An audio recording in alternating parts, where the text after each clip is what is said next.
I met him at a bar, was strumming his guitar.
downfall. And this is your downfall. And you're gonna stagger, you're gonna crawl. 'Cause this is your downfall. This is your downfall. Your dreams will be shattered. You're losing it all.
I met him at a bar, was strumming his guitar. He looked me in the eyes, gave me those butterflies. He's got that special thing, because I'm all about him. He makes my knees go weak, got his song on repeat. A sucker for his love, he fits me like a glove. He's my favorite, can't get enough. What would I do without him? I have no clue, He's under my skin. What would I do without him? I have no clue, He's under my skin. Cali boys got that edge. Those bad boys fighting fights. Cali boys got that. Top that scrub on Sunday face, that mellow and chillin' pace.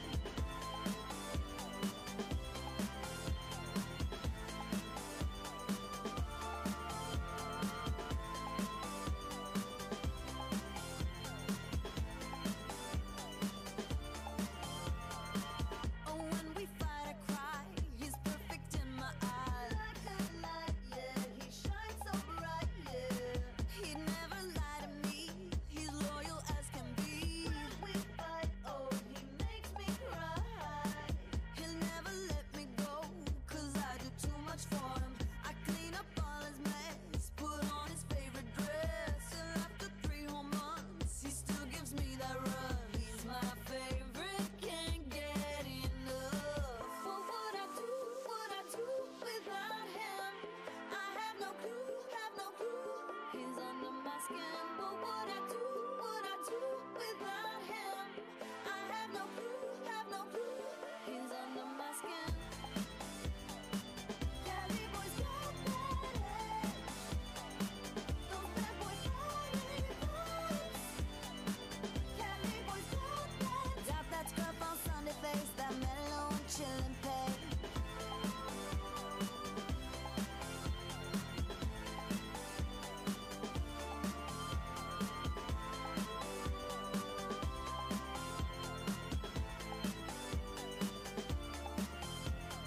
You'll see he's so debonair. I live for his love instead. Take me where I've never been. I live and I die for him. Got that scrub on Sunday face, that mellow and chillin' pace. He's my favorite, can't get enough.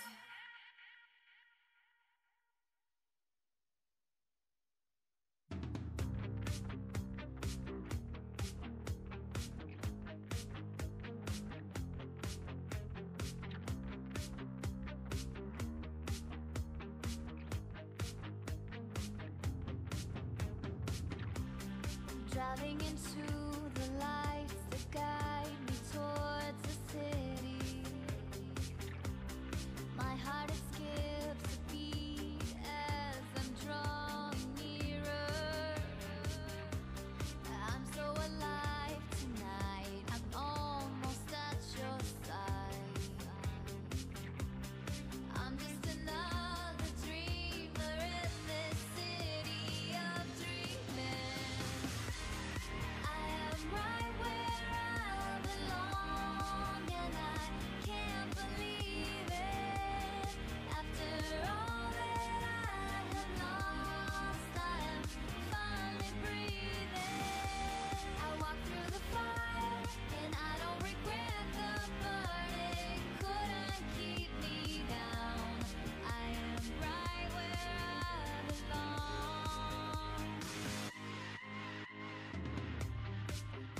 around and wonder what it took to get here.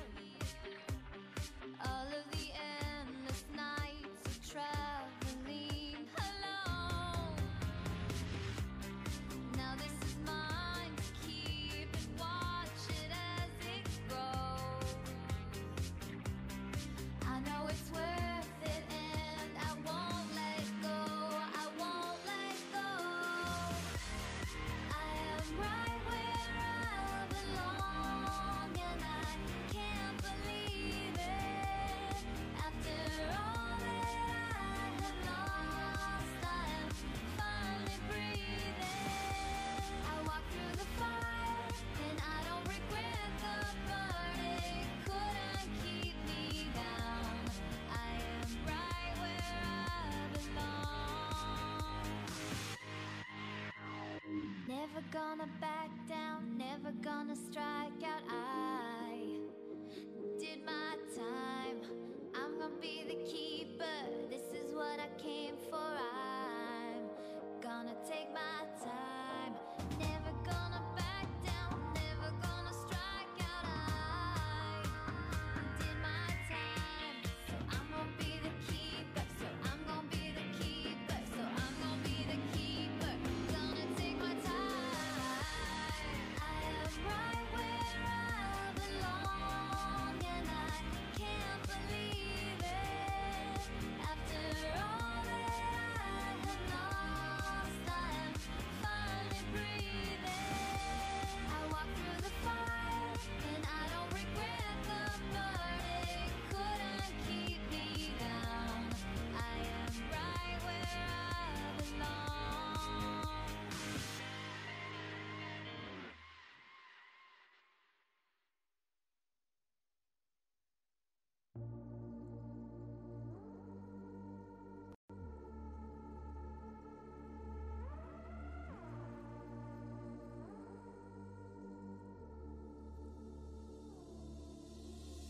I've been waiting 3 whole months, I've been waiting for my turn. The time of day you never give me this, it starts to burn. Let me be your best mistake, let me help your heart to mend. I know I said some things that made you turn the other way, but you must admit these silly games it takes two to play. So why you gotta keep me waiting? Why I gotta be the last to know? I've been sitting here so patient, waiting on your call, but you don't show. You don't show for me. You never show. You don't show for me. I'm not the type to be a quitter, this won't change my ways. Standing up to the challenge, gonna pave the way. Push me to my limit, I got pain to shed. I know I said some things that made you turn the other way, but you must admit these silly games it takes two to play. So why you gotta keep me waiting? Why I gotta be the last to know? I've been sitting here so patient, waiting on your call, but you don't show. You don't show for me. Why you gotta stand me up? You never show. You don't show for me. Oh, we gotta make this happen. I've been waiting 3 whole months, I've been waiting for my turn. The time of day you never give me, this it just starts to burn.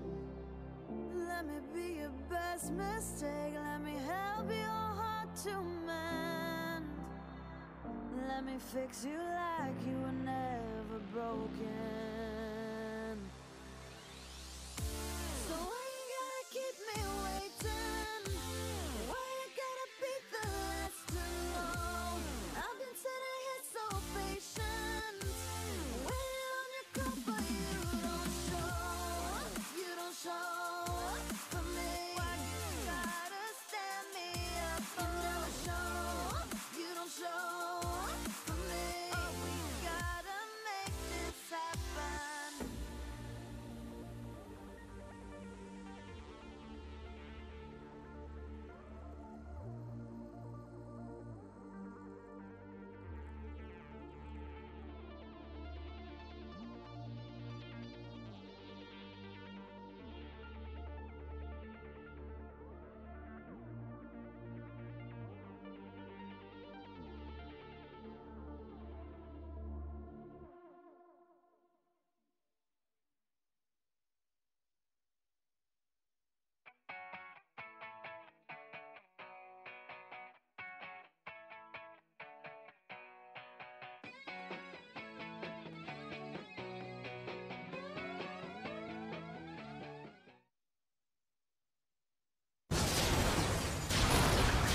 腿哥你好，我是你的粉丝，我想问你一个问题，就是你觉得你和小伟谁是队内最矮的选手呢？我觉得你可能是个假的粉丝。你这个问题问的，我开始怀疑自己了。我觉得我是比小伟要高一点的。瑞奎你好，我是你的粉丝，想问一下你最近为什么都不发自拍了？因为最近比较忙，包括最近的自己的脸状态不是很好，没有新鲜拍。哥哥你好，我是你的粉丝。听说之前你和马哥互关了，请问你有什么想法？是你主动的呢，还是他主动的？马哥关注我了吗？也没有，就很普通的聊天。船长你好，我是你的粉丝。然后今年是狗年，又在这么猛，然后明年是猪年，我不知道，就想问一下你明年还打不打？明年猪年的话，就希望我明年能打的，就是能变得更厉害吧，取得更好的成绩。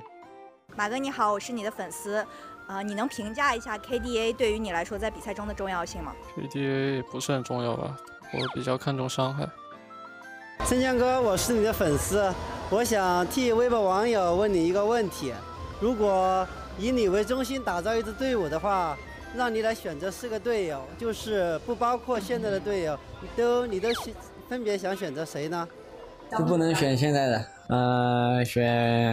先选七将，真香！哎呀，然后选田野，然后再选个狗爷带火塔，然后中路随便来个宋一静或者什么东一碧这种都差不多，对，就我可以混就完了。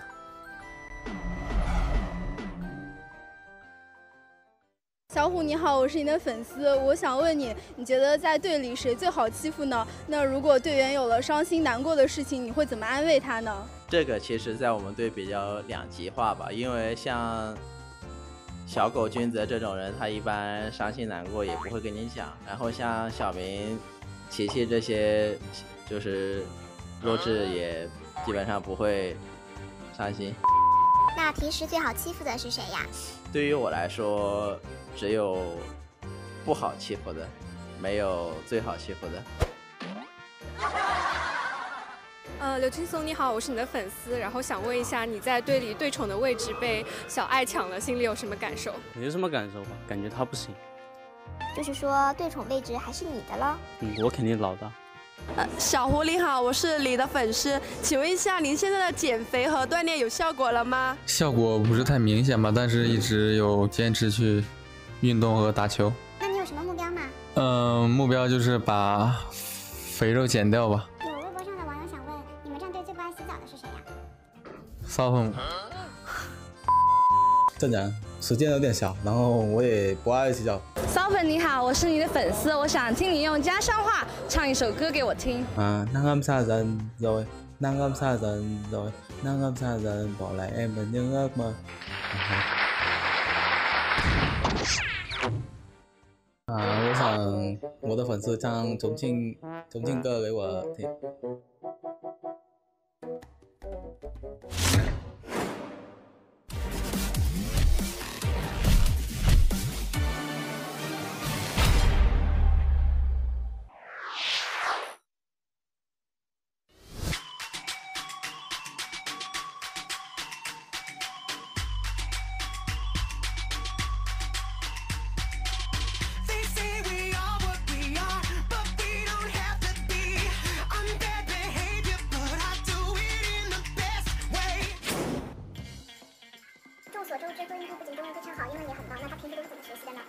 因为我认识他的时候，他中文已经很好了嘛，然后他平时自己可能也比较努力学习嘛，然后写小作文也写得很快，打字也很快。就来一次，吃一次。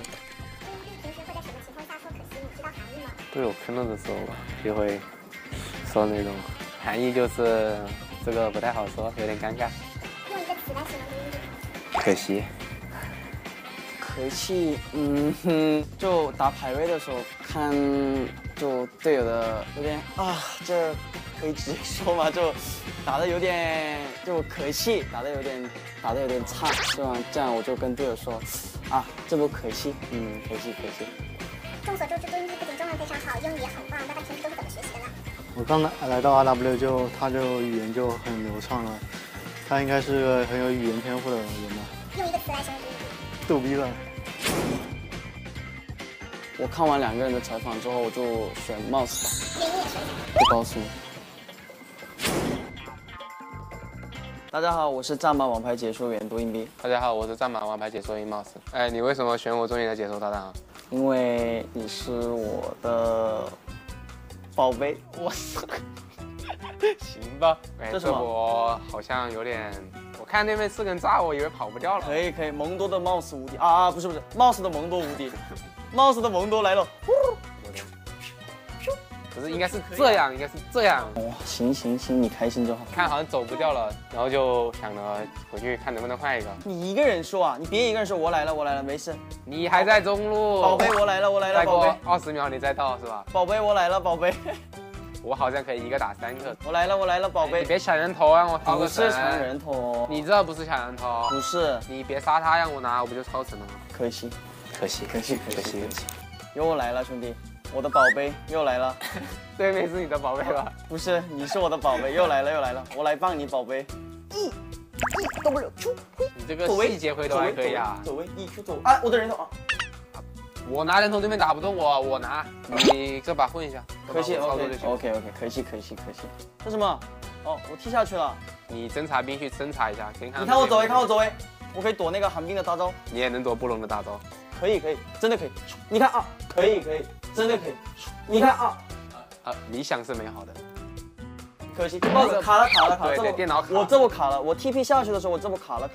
不然你一个杀2个。是啊，不然我不会，我一个人可以打5个，这波真的可以。是啊，可以。这波卡了，可以。你这个通我炸到了，但我当时一直想走的，我以为后面有人打得这么凶。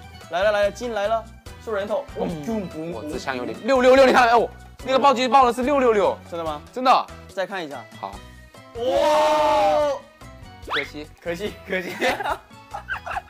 真的是666啊！哎，这波，哎，你都，哎，我怎么没状态啊？你怎么空蓝空血了？我大招怎么没了？bug，可惜，我这波卡了，行，电脑问题。我这波卡了，哎，他想杀我，兄弟，哇，哎，这波回血变态，太变态了。鬼，现在过来吃我，哎，来了，我看一下我的秀。我以为他必死了，我都没想到。你也卡了啊？我卡了，我电脑有问题。我们都卡了。那你为什么这么不暂停啊？那你刚刚为什么不暂停？可惜。这波好像。他想抓我，没事，死不了。你走，多音笔，你走。哎，好像同一个队，好像。走。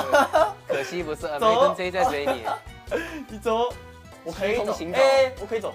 哎，300来了。300来了，兄弟，我的人头，我你动不了，我的，可惜。但你人在哪？我在走啊，我当时一直说放眼，没人放眼。这里不是有眼吗？正眼。我开始没看到。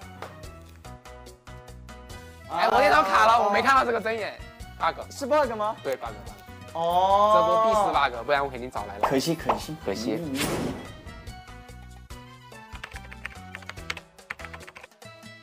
如果大家都在弹幕上刷2WS8冲呀，我就给大家表演一下一个节目。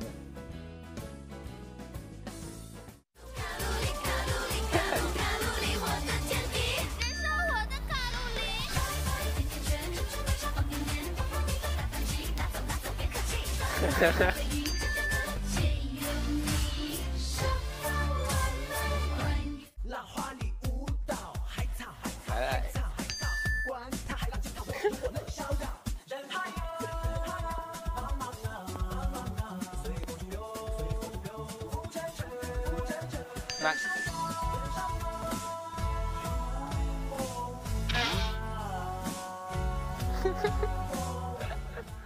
感谢一直以来支持我们的粉丝们，然后我们会继续加油的。谢谢大家一直支持我们，然后我们会好好努力训练，然后争取呈现更好的比赛给大家。感谢收看本期战马王牌解说员，我们下期节目不见不散，拜拜。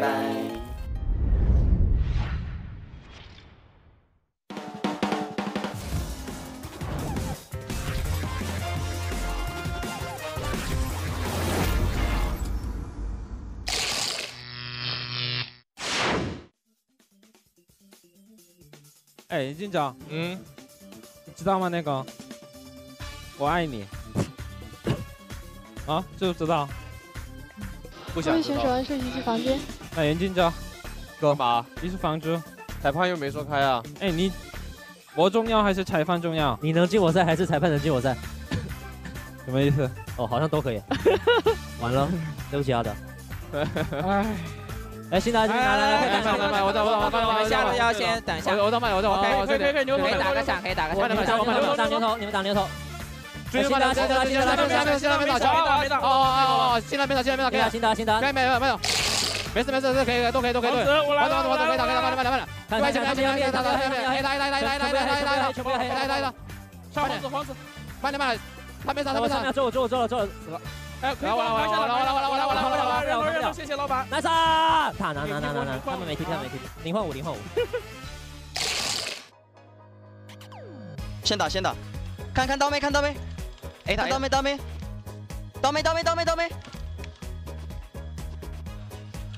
慢一点，能打。我没技能。开。牛头没闪呢。啊。这就动。帮你挡。nice。慢一点。牛球没闪。啊 ，nice。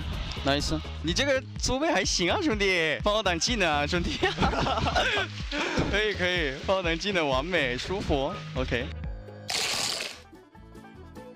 蓝哥的退役之战来了。蓝哥别笑啊，退役之战开始了。拉一下，我们草人呢，往后拉先。等。先往后拉。等。别！哎，扎个。来，只有你们能收，他们全死了。阿聂，杰克，这，哎，五杀，你让一下，没有杀，怎么4个？哎，反正先上来再说，4杀。哎，给我那个，哎呦怎么又没了？怎么不杀呀，兄弟？我跟你说，肯定是一个杀的，虽然我不知道谁。又是筛哥吗？但我猜肯定是筛。无杀终结者，这是玄学，就是无杀终结者，只要没有无杀就是筛个杀的。一波。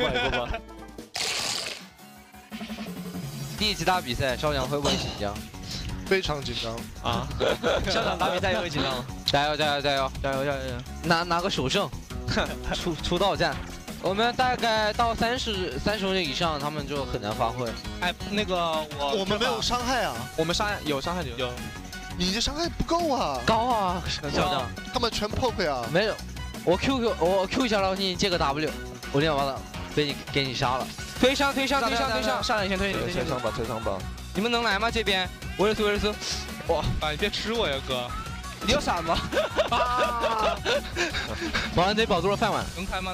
哎，一贼，看一贼！别！哎，一贼跳过来了。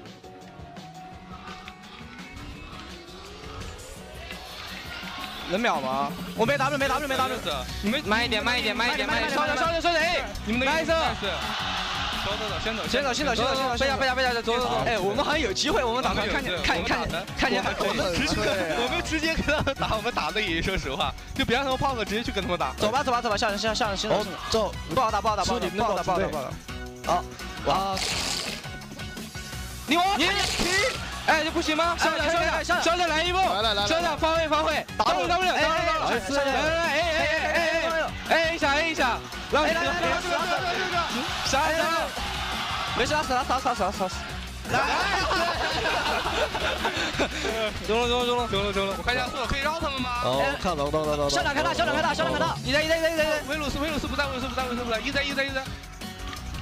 一贼能杀吗？死了！来！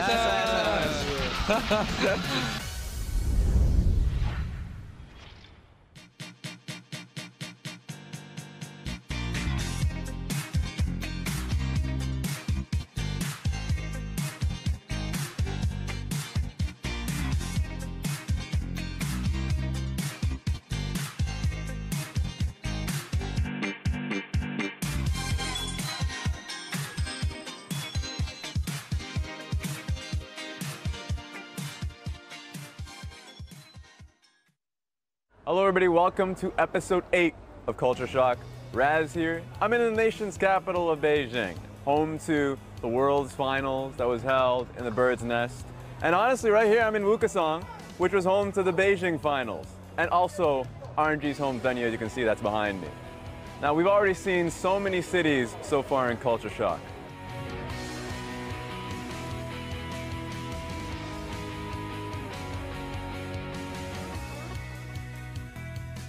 Now we'll explore the city first before we explore the venue. Now let's head out.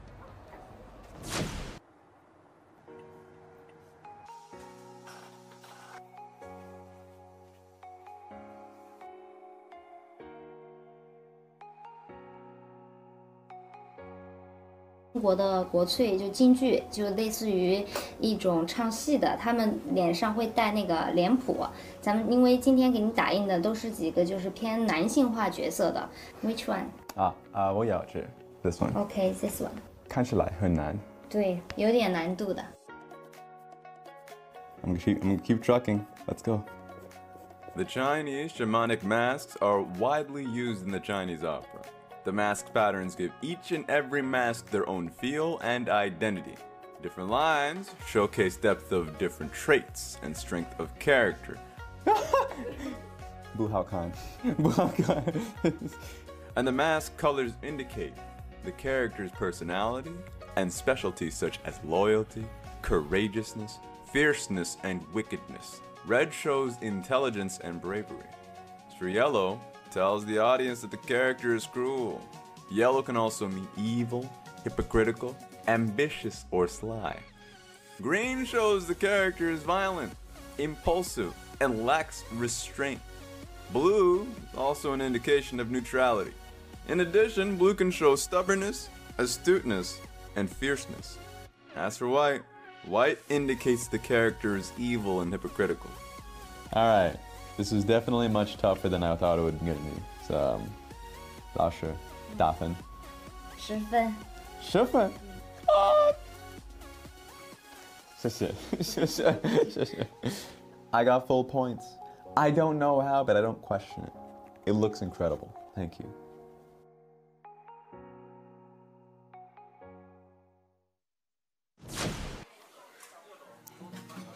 Now, how could I call this the complete Beijing experience without tasting the city's traditional snacks?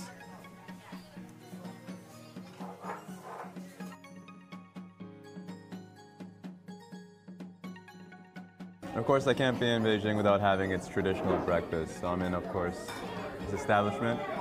And I'm gonna teach you a few Chinese words for some of these meals. I just learned them myself. So for this one, called Wen De Huang. And this one here is Jiao Chuan. I think it's deep fried flowers. I have to try at it. So should I just go for the... Let me give it a try.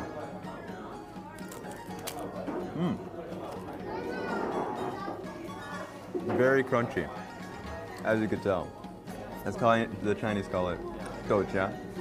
I like it. I mean, you can pair it up with everything here, so. Pretty sweet. I heard it was made out of peas, but I'm gonna have to give it a try.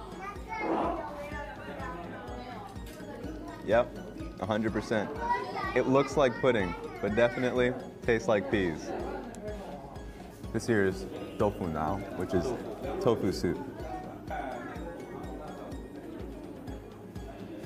There's, tofu, beef, there's a lot in here. It all tastes good. There's just a lot of textures to take in at the same time.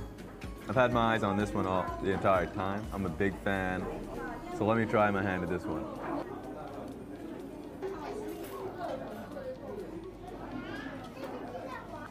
This one's the best one. It's a little bit of a tough exterior. I feel like we've had this in most bakeries I've been to. And then the inside is really just, as you can see. I tried the douju, which is fermented mung bean milk. Douju is known for its effectiveness at dealing with bad stomach, detoxifying and dealing with the fevers as well, but it's an odd flavor. I guess it's an acquired taste. Hope for the best.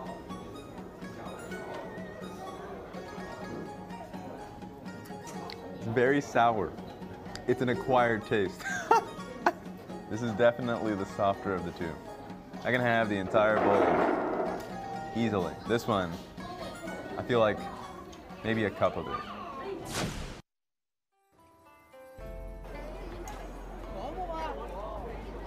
Beautiful. I mean, we drove past Tiananmen Square to get here.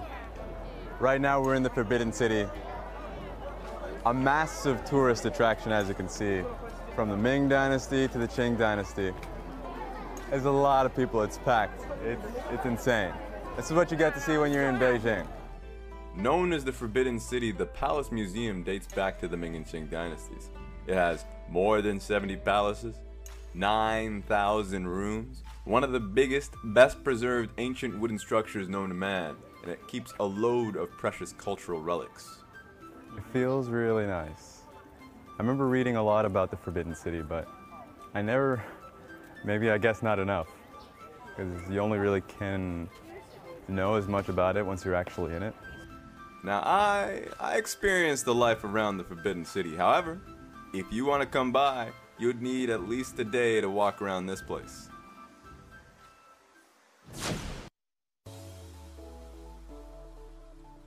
After experiencing the historical heritage, we're now at Beijing's Art District.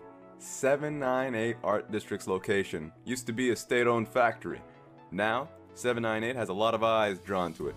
It's famous for its modern art and relaxing lifestyle. It attracts a lot of artists to come by here, work, settle down, and because of all this, it's slowly gaining its popularity and an image that it has today. I'm enjoying the atmosphere here.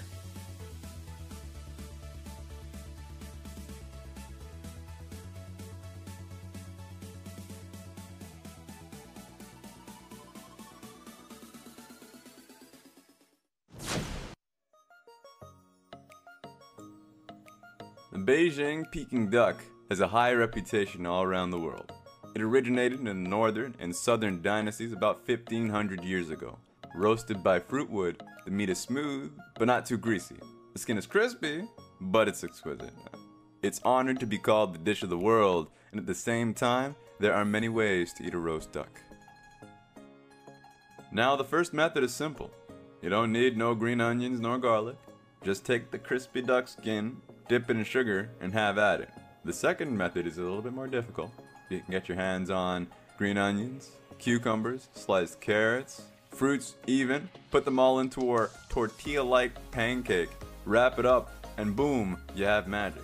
Interestingly enough, the duck bones don't go to waste either, as it turns into broth for some soup, which I enjoyed. 很好吃, very good. So how you say it in Chinese is 烤鸭. Cow is roast, ya is duck. I love the fact that it's color-coded with the RNG logo as well. There's actually just so much happening. Take a look at that. 22 minutes until the first game starts between them and Suning. You can already see that they're showcasing to the audience, or just the potential audience. Everyone out in the square can see the games happening. A perfect location for RNG.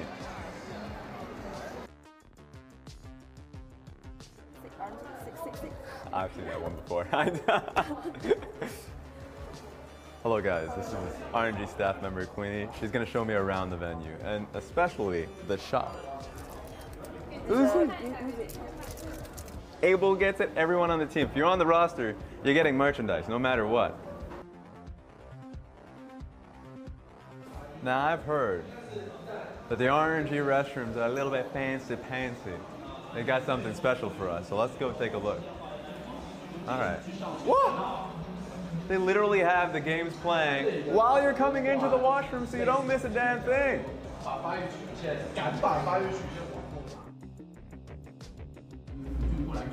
Leather seats. All right. This is where I'm going to be watching the game. This is the first chance I had to sit down, chill with the fans, and watch the games in the Beijing venue, and it was an incredible experience. 500 strong, the venue can accommodate, and the fans were there, loud, you can hear them, and it was a treat to be a part of it.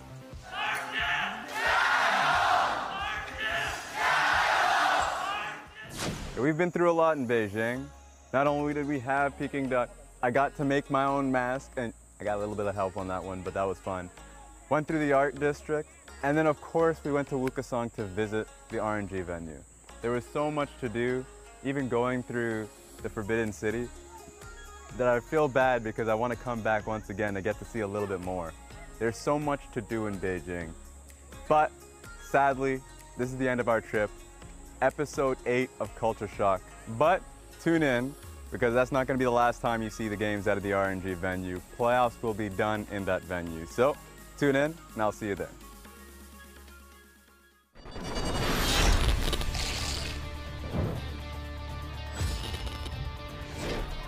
直指 MF 这不是开了一个盾啊，但是后续还是被墨鱼粘住。不过这个位置队友很多，这边闪现过去要强杀分瑞，单杀掉了，分瑞没了。那后续这个牛也跑不掉，而且正面的3打3，感觉托普还能继续干。伤害啊！好文这边的话被3个人困在这个位置，虽然说肉，但是没有输出了。没有闪现，还在粘，还想留人吗？闪现出去大招，侧面的刀妹切入战场，把妖姬赶走，而且收掉阿夫。 很好，想去逼 MF 的位置，但 MF 往后拉了，送出一个牛头，这边的奥文开大招要反打，配合流动机甲 MF 大招直接吸死的一个克里，但是后续的团战当面大招给的位置还不错，切进场但是伤害好像差了一点，对方的 Fury 直接被当面切死，但是自己前面那个猪妹也扛不住，有的也是阵亡，双方残次3打3，道妹已经开始疯狂收缩，配合着克烈这一波的残次有机会再收一个，这边的话安吉尔一丝血也是被收掉。 看这个位置，女枪Fury被秒了，后续进场要去切，可是球也是倒了。双方一换一之后，后续的残局，苏宁还是占更大的一个优势啊。这一波打下来，旭子这边管的出拳太多了，但是拉了一下，在最终拉到肚子里面之前，这边不过这边有点冲动了，交了一个闪现进去，但是玉米这边开了一个对内视要反打，但是4个人的一个输出还是收掉了。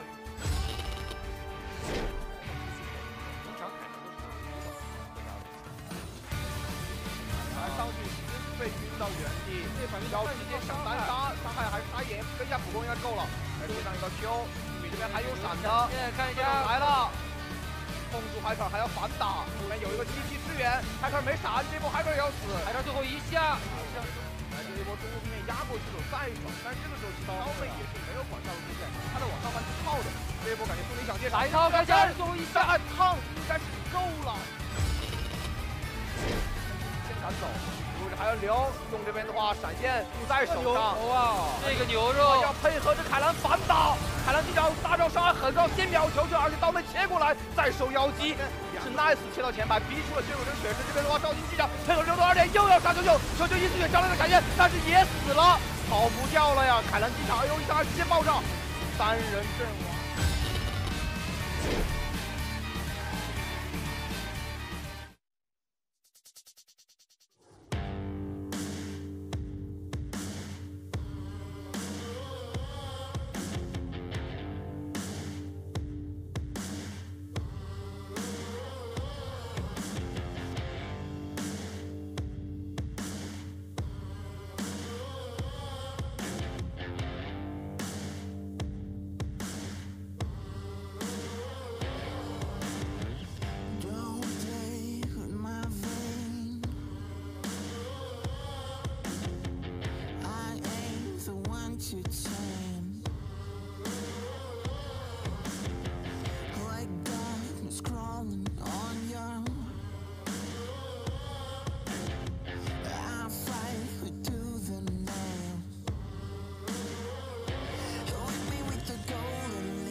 Love ain't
就和对标上的凤凰一样，浴火重生承载着我们舰队时的愿望，这团火焰要继续燃烧下去。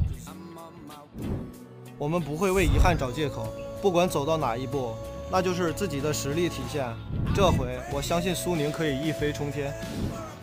几个月前，谁能想到我们会站在这里？几天之后，谁又知道我们将走得多远？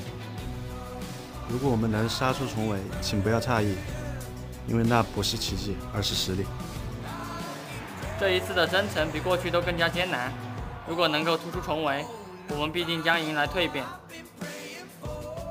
距离这一年的完美结局只剩下最后的2个月了。这个秋天，金色的雨要让你们再次看到。相比春天的 RW， 我们又发生了一次蜕变。这个夏天不进决赛就等于失败。1整年的付出浓缩在这一刻，献真之至，有死无生。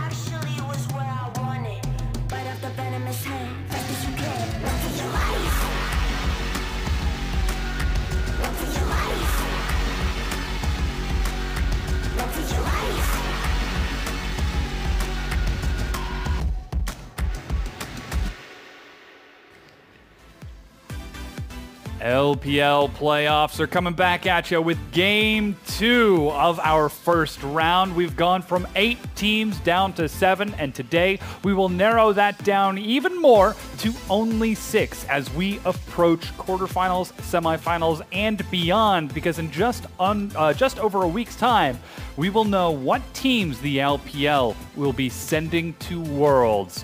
And as you can see, the arena in Beijing is filling up, and certainly while all the judging players of Royal Never Give Up get to watch and prepare for this matchup, they find themselves on the opposite side of the bracket. Again, big thank you to the Royal Never Give Up organization for hosting these few stages of playoffs as we get through, because JD Gaming, getting into playoffs during Week 8, now gets the chance to take on Fun Plus Phoenix, a team with which they are currently tied 3-3 in games 1 and 1 in match points. So this looks to be a very fun head-to-head as Coach Ohm aggressively goes through all of those replays to make sure that his team is on point.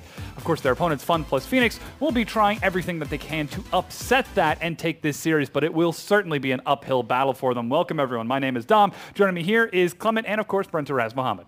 Hey, I'm doing fairly well. I'm here with Clement once again. We had yesterday's games covered. I just smacked him. He's going to get a lot more from that from me. Why are you smacking me, man?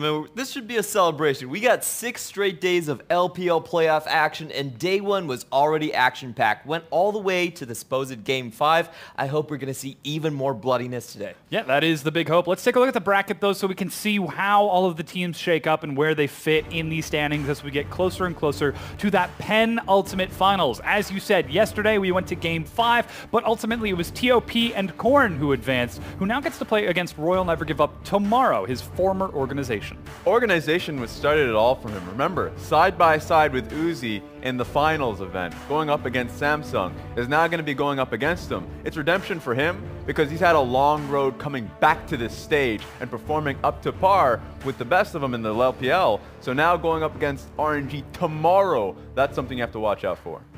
And on the other side, we're going to the bracket side of death. EDG and Invictus Gaming await the winners of this series winners, and it's going to be JD Gaming versus FPX today. Yeah, and of course, JD getting into playoffs a few weeks ago, week 8. Now they get the chance to determine whether or not they deserve to be this high in the standings because FPX barely snaked in at the last second. Yeah, it has to be a disappointing slide for JD Gaming because they lost 3 sets in a row to lose out on that second spot position from the East, and now they have a much harder path all the way to the playoffs. On the other hand, FPX, they are on a rise. They are the phoenix from the ashes, rising up over their last 5 series and finally taking the final playoff spot on the last day.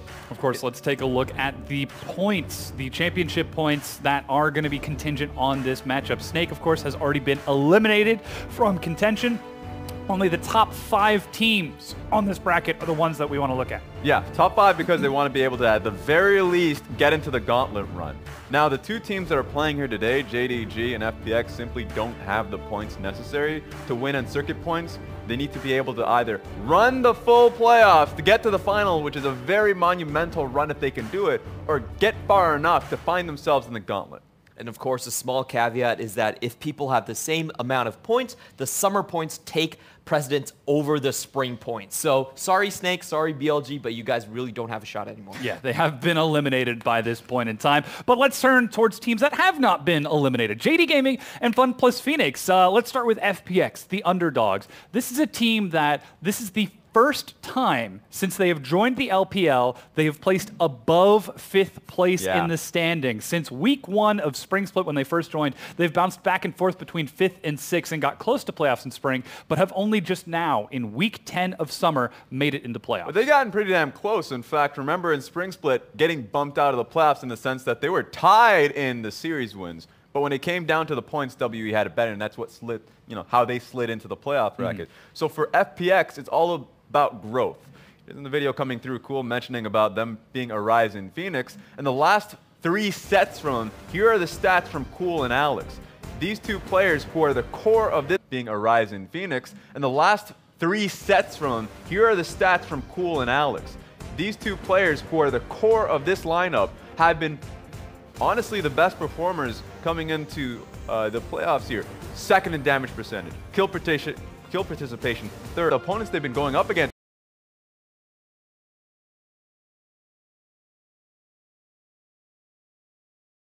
EDG went to game 3. Warriors, they beat them. They beat Snake and TOP. This was a tough, coming to week 10 and 11, and they were able to beat them. They beat Snake and TOP. This was a tough, coming to week 10 and 11, and they were able to do incredibly well on that one. So if we're talking about what their style really is, high octane, team fighting, because I talked about the duo in the jungle mid, but the duo in the bottom lane too have been. So if we're talking about what their style really is, high octane, team fighting, because I talked about the duo in the jungle mid, but the duo in the bottom lane too have been together for 2 years now, and they've really ironed out the styles. Crisp on Alistar has been how they started out these fights, because when it's been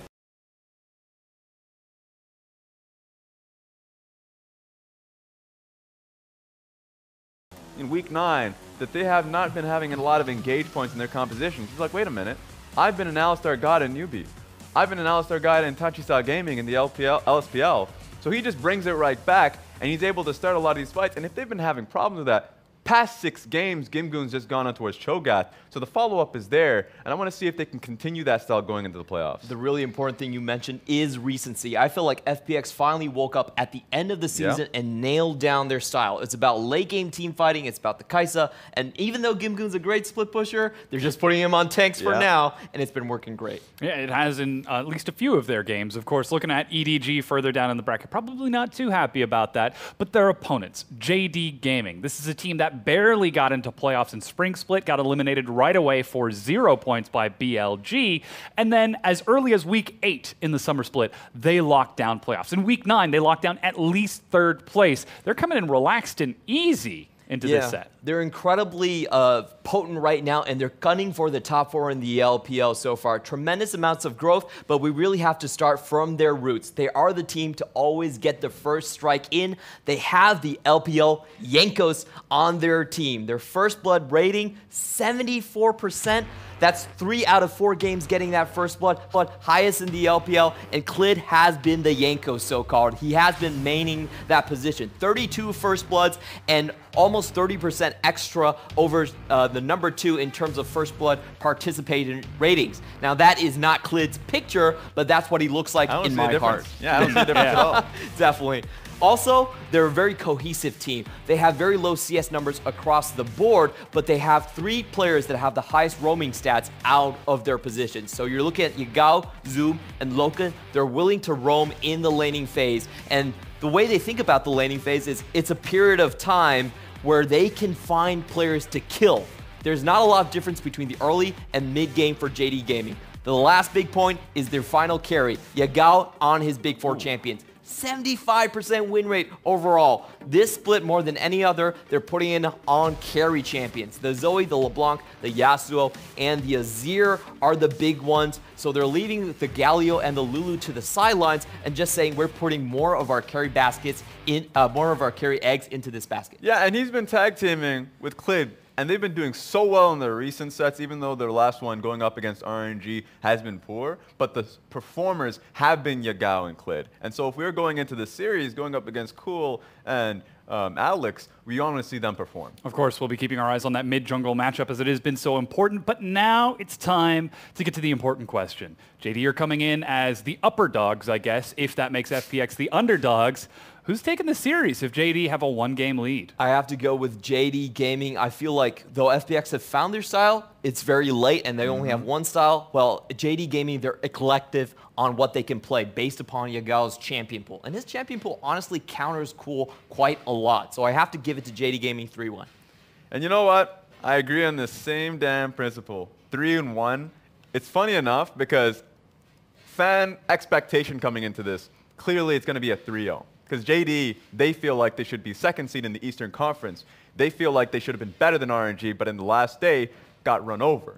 JD going up against FPX should be a clean sweep. But for me, we always seen FPX to be the unpredictable team, especially around their team fights. And their last 5 sets have just been taking the best teams right to the brink of things. And sometimes JD can really be a little bit too lax during the late game. So I want to see if that comes through once again, and that should be enough to take that 1 game. That has been a big transition for JD Gaming. We'll see if they can close this series out because, Clement, as you said a little bit earlier, they have played the most games out of LPL teams in this split at 50. But their opponents, the underdogs on the blue side, it's Gimgoon, Alex, Cool, LWX, and Chris. This is the duos here. Alex and Cool. And then you look towards the bottom lane, that's where their power should come from. Their opponents, Zoom, Clid, Yagao, Loken, and Lumao, trying to close this series out for a quick return home. So many members there showed up on the All-Star LPL teams, and that's the big advantage JD Gaming have over FPX. Pound per pound, I think they have the better talent. What's really interesting now for JDG, I want to see what the individual members Yagao and Loken can do here, because there's real discussion about them being top 3 in their specific roles. But this is when you find out. In the playoff run, if they can hit it up against the best talent, now going up against FPX, this is the start of that run. But with the bracket that they have, if they can surpass FPX to move on to, EDG, IG, this is a road that how legends are made. We'll see if FPX can rise and meet the challenge of their rivals. Because it may not be the eye of the tiger, it's the eye of the phoenix for this team as they're trying to get themselves further in. But already JD taking away LWX's Kai'Sa and focusing on a very strong early mid game for Yagao, but that does leave Cool on a very strong Aurelia. And I do feel like this is a trap being set from JD Gaming because Ryze is not one of Zoe's big champions. He has a lot of champions that actually straight up counter Cool's play, but Yasuo is a great counter that he likes to run into the Aurelia, the LeBlanc as well. So there's a very strong chance that the Ryze is actually a flex pick for JD Gaming. Even still, Ryze, if it's top lane, I would expect it to be in the mid lane. Just sets up for ganks, and that's how the 2v2 ends up being set up with Yagao and Clid. So if you get the Ryze, you would expect Clid to be surrounding mid lane a little bit more. Knowing that he's likely going to go up against the Irelia, you would expect there to be something fiery going into 2v2. Now we do have a Vladimir follow-up for FPX, as it's gone to LWX a few times, it's gone to Gimgoon a few times, but we talked about Gimgoon's predilection towards tank top laners lately. We don't know if that's his choice or the staff, because he does like to play those split pushers, those fighters and brawlers in the top lane. Last split, he just had something for the Vladimir. Even though Gimgoon had poor lane after poor laning phase matchup, he just went towards Vladimir because it had a better team fighter. So even though recency, LWX had picked up the Vladimir and Gimgoon's just been the Cho'Gath fanatic, I would expect this to actually be a Gimgoon pick here. We'll have to see it in the second round because they are still a flexible team.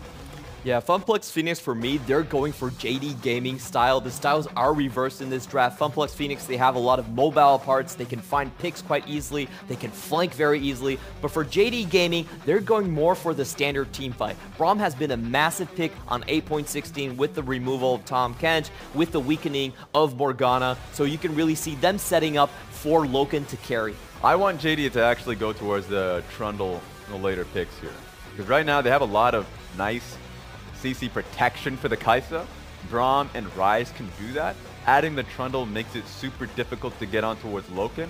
The worry that I have here is if you don't have the Trundle, if you have, let's say, a dive heavy pick, maybe even just a Kindred. Let's go, actually it got banned here. But let's just go, if you go for a dive heavy pick, my worry is that it's much easier for the bruiser heavy composition that FPX have to dive onto the back line. That being said, Olaf's being humble. Well, Clement, you were just talking about how JD Gaming love to roam and maneuver across the map. They spend some of the least amount of time in their own lanes as many other players in the LPL. They just look at the laning phase as an opportunity to hunt down for more kills because they know where those lanes are, and this is how it's going to be. Urgot locked in for Zoom. Now, we saw the Urgot yesterday. Lies played 2 games of it, and he was immediately benched afterwards. Urgot is a very hard champion to actually utilize in your own compositions, and they're also giving away the flex pick potential here. So JD Gaming, they're setting down the path of TOP.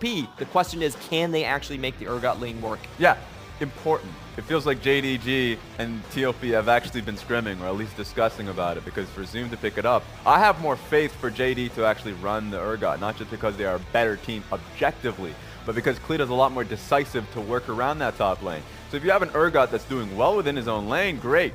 Clid can now take that pressure, look to invade a little bit more heavily. That's what I expect here for JDG.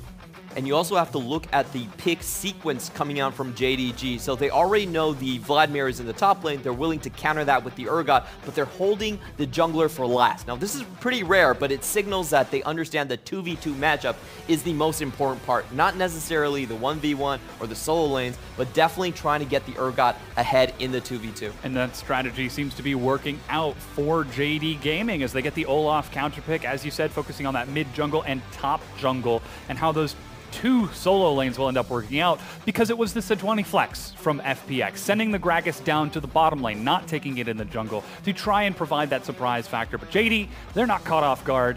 They are absolutely ready to try and meet them on the Rift as we get our compositions for Game 1. Added layers to Vladimir, because recently LWX has picked it up and we haven't seen Gimgoon on it until quite some time. So Gimgoon, he's not fooling anybody. Back on the Vladimir pick. And what has been discussed as a poor matchup, a good matchup for Urgot, but what we saw yesterday was sustain in it. So if there's no pressure going towards Vladimir, Vladimir will excel in the team fights, and he'll sustain long enough to stick in lane up against an Urgot. So something will have to be done topside, early, quickly, so Vladimir isn't able to just get out of the lane scot-free. As the coaches now step into the center of the ring to shake hands, we're about to load onto the Rift for Game 1 between JD Gaming and FunPlus Phoenix. JD, they locked in playoffs very early. They've got all of the momentum coming into this matchup. They are ready to try to close it out and advance to the next stage. But of course, the fans are still cheering on FPX, a new organization to the LPL, making their first playoff run with big names like Gimgoon and Cool and LWX. Will this be the success that this team demands? And the stakes are definitely high for both teams. And you're right when you said match. It feels like a wrestling match.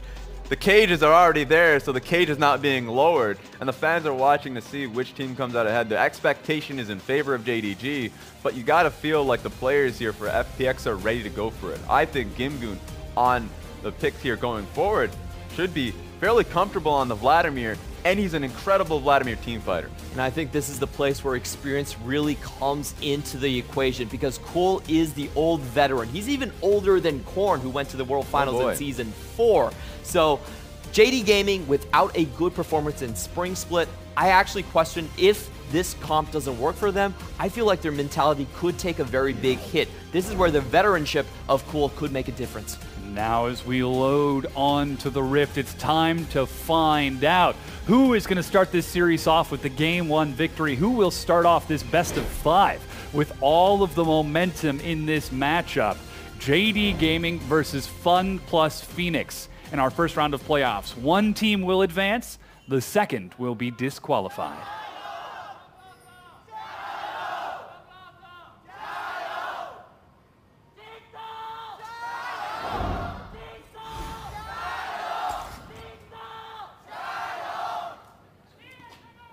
Now, just on the level 1 alone, it's always fun to watch, especially the teams that end up picking out the Olaf Braum. You would always expect the team with Olaf Braum to look in for an invade. It's a little bit dicey just because Gragas can still hold on, level up his E, his body slam. So there's some worry there. I just think it's a bit of a waste to not make use of it. Yeah, I did really like the JD Gaming level 1. It was a 4-man attempted pincer, and the way it works with Olaf and Braum, we actually seen this in the Asian Cups, is that if you land one axe, it's definitely going to be a flash. And it's very telling that they sent that into the top side, because they definitely need Urgot ahead.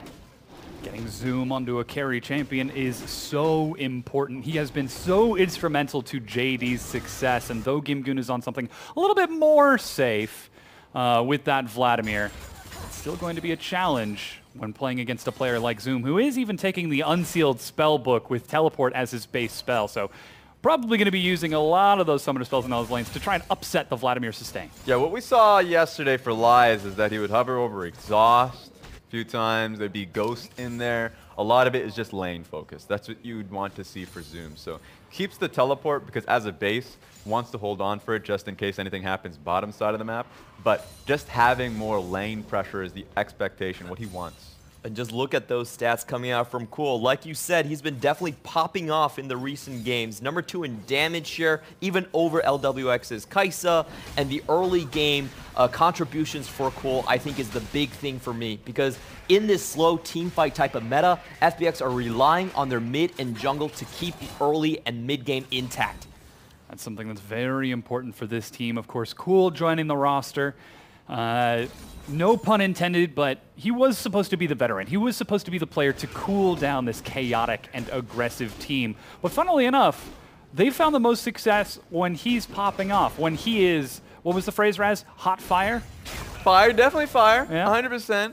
I think a lot of times people forget what the contrast was between him and Bing. Yeah. Because when Bing came in, there was this non-stop aggression. When Pepper was there was non-stop aggression. And sure, there's a bit of give and take. Cool did calm them down and make them a little bit more of a slower team. But that being said, as a result, being surrounded by hotheads, Cool himself became a fiery player. So Cool, with the solo kills that he was able to get in the last patch, as you saw, the laning phase is so crucial and important for him, which is why the addition of Alex did so much. And we do have to pay attention to the bot lane. This is a set play coming out from Jingdong Gaming. A lot of times when they hit a level lead with a minion dematerializer, they will go for the bot lane dive. And with the Braum and the wave in a good position, they do have a potential to go for that. Unfortunately, Olaf is already moving over towards Yagao, trying to find that first blood. It's actually just hard finding a dive on Olaf, which is to your point. I mean, Klid has gone to it so frequently in the recent games when he's found his Camille pick, something that makes it a little bit easier so he can provide any sort of CC or damage. If Olaf commits to it, you better have a good trade. They better be low enough for him to not come out of it dying or it's a suicide mission.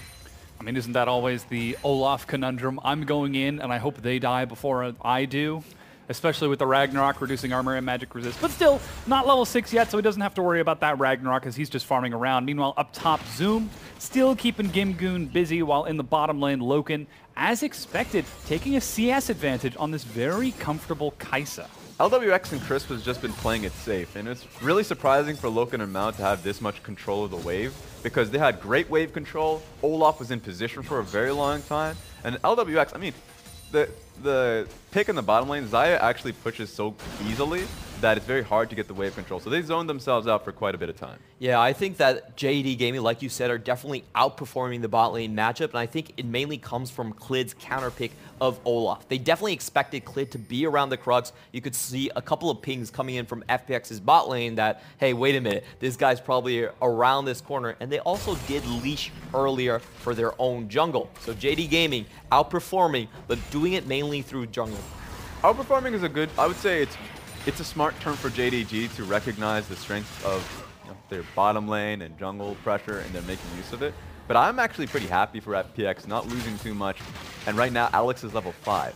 For the jungle matchup, you'd want Clid to be able to pressure Raptors. He hasn't. In fact, the Sejuani is even in pace.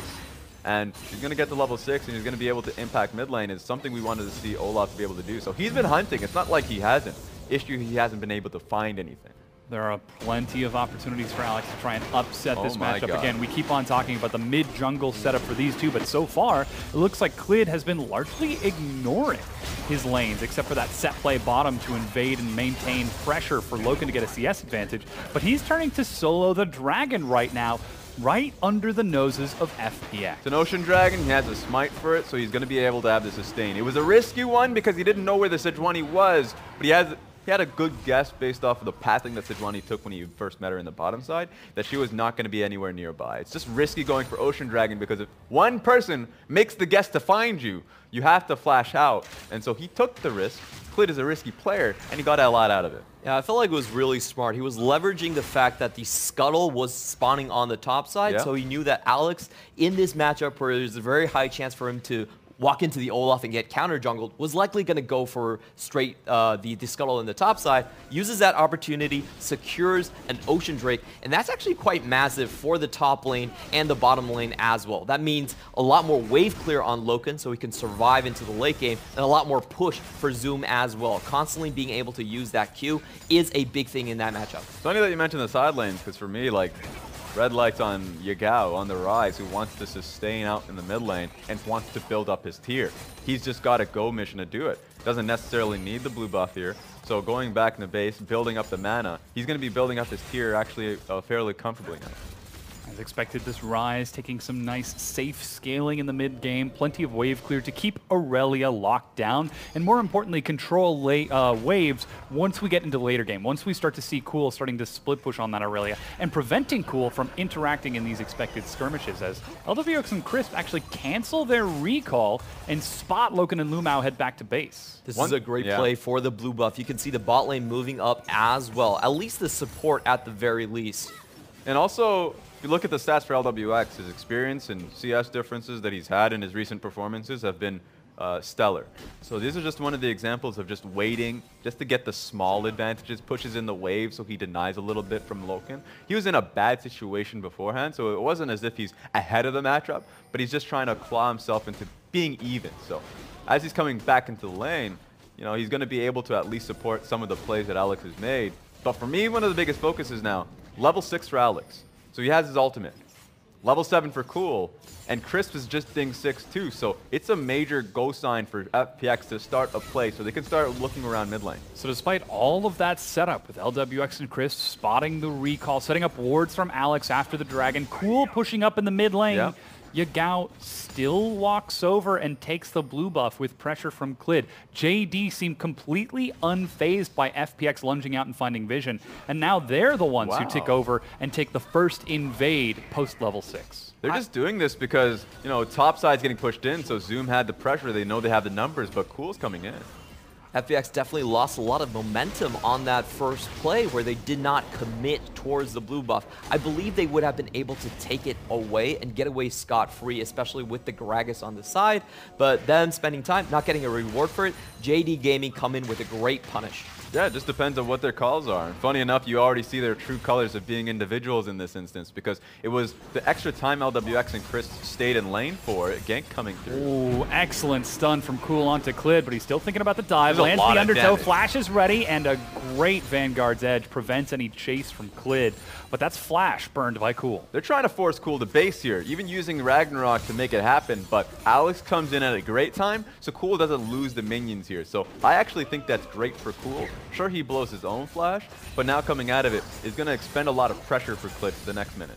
That was also the exhaust burned by Yagao to try and keep Cool busy in that lane, but it ends up not paying off, and still there is some good vision from FPX trying to track Clid around the map. So far, it seems like this has been a relatively standard laning phase between the two. At least JD feeling a little bit happier about it off of that set play early on and happy CS farming in mid and top. But compositionally, this is good for JD Gaming that there is no sort of action going on. I do think that they do scale better in towards the late game. However, for their Clid, I think the Olaf didn't really accomplish much in terms of getting his team ahead. So, you know, big picture, JD Gaming are still pretty happy with it. Small picture, there are some things that maybe they could have forced a little bit harder. It's always a hot button issue to talk about scaling here. We'll have to see off the gang. Flash and Loken gets his own. I'm not sure if Crisp... Oh, he animation canceled out of the body slam by queuing a barrel, and Loken was able to escape before he got lined up with the hitbox. Bit of a tragedy, but that does mean that Alex is spotted bottom and Clid starts making his way towards the Herald. Braum door is just going to stop you anytime. So Crisp has now learned maybe don't expend the flash when Braum is up and ready. Lu Mao was ready for that play to happen. So great call for Lu Mao to stop any kind of action there. But to my point about scaling, I have to wonder about JDG scaling because Olaf and the top side of the map from JDG is actually going to be really difficult for Urgot. I think if we look at FPX, I'm just looking at the top side. Vladimir on a flank is excellent. The tank for Sejuani can make the plays happen. Aurelia is a great dive threat. So if I'm FPX, I'm not worried about my late game at all. It's just how you want to set up for it. Now we do see bottom lane getting pressured by FPX, but look at how JD respond. They collapse on the Rift Herald instead. They just decide to rush it down mid with Zoom and Clid. They know that Cool has no flash on the Aurelia. It's tough for him to get to the minion wave.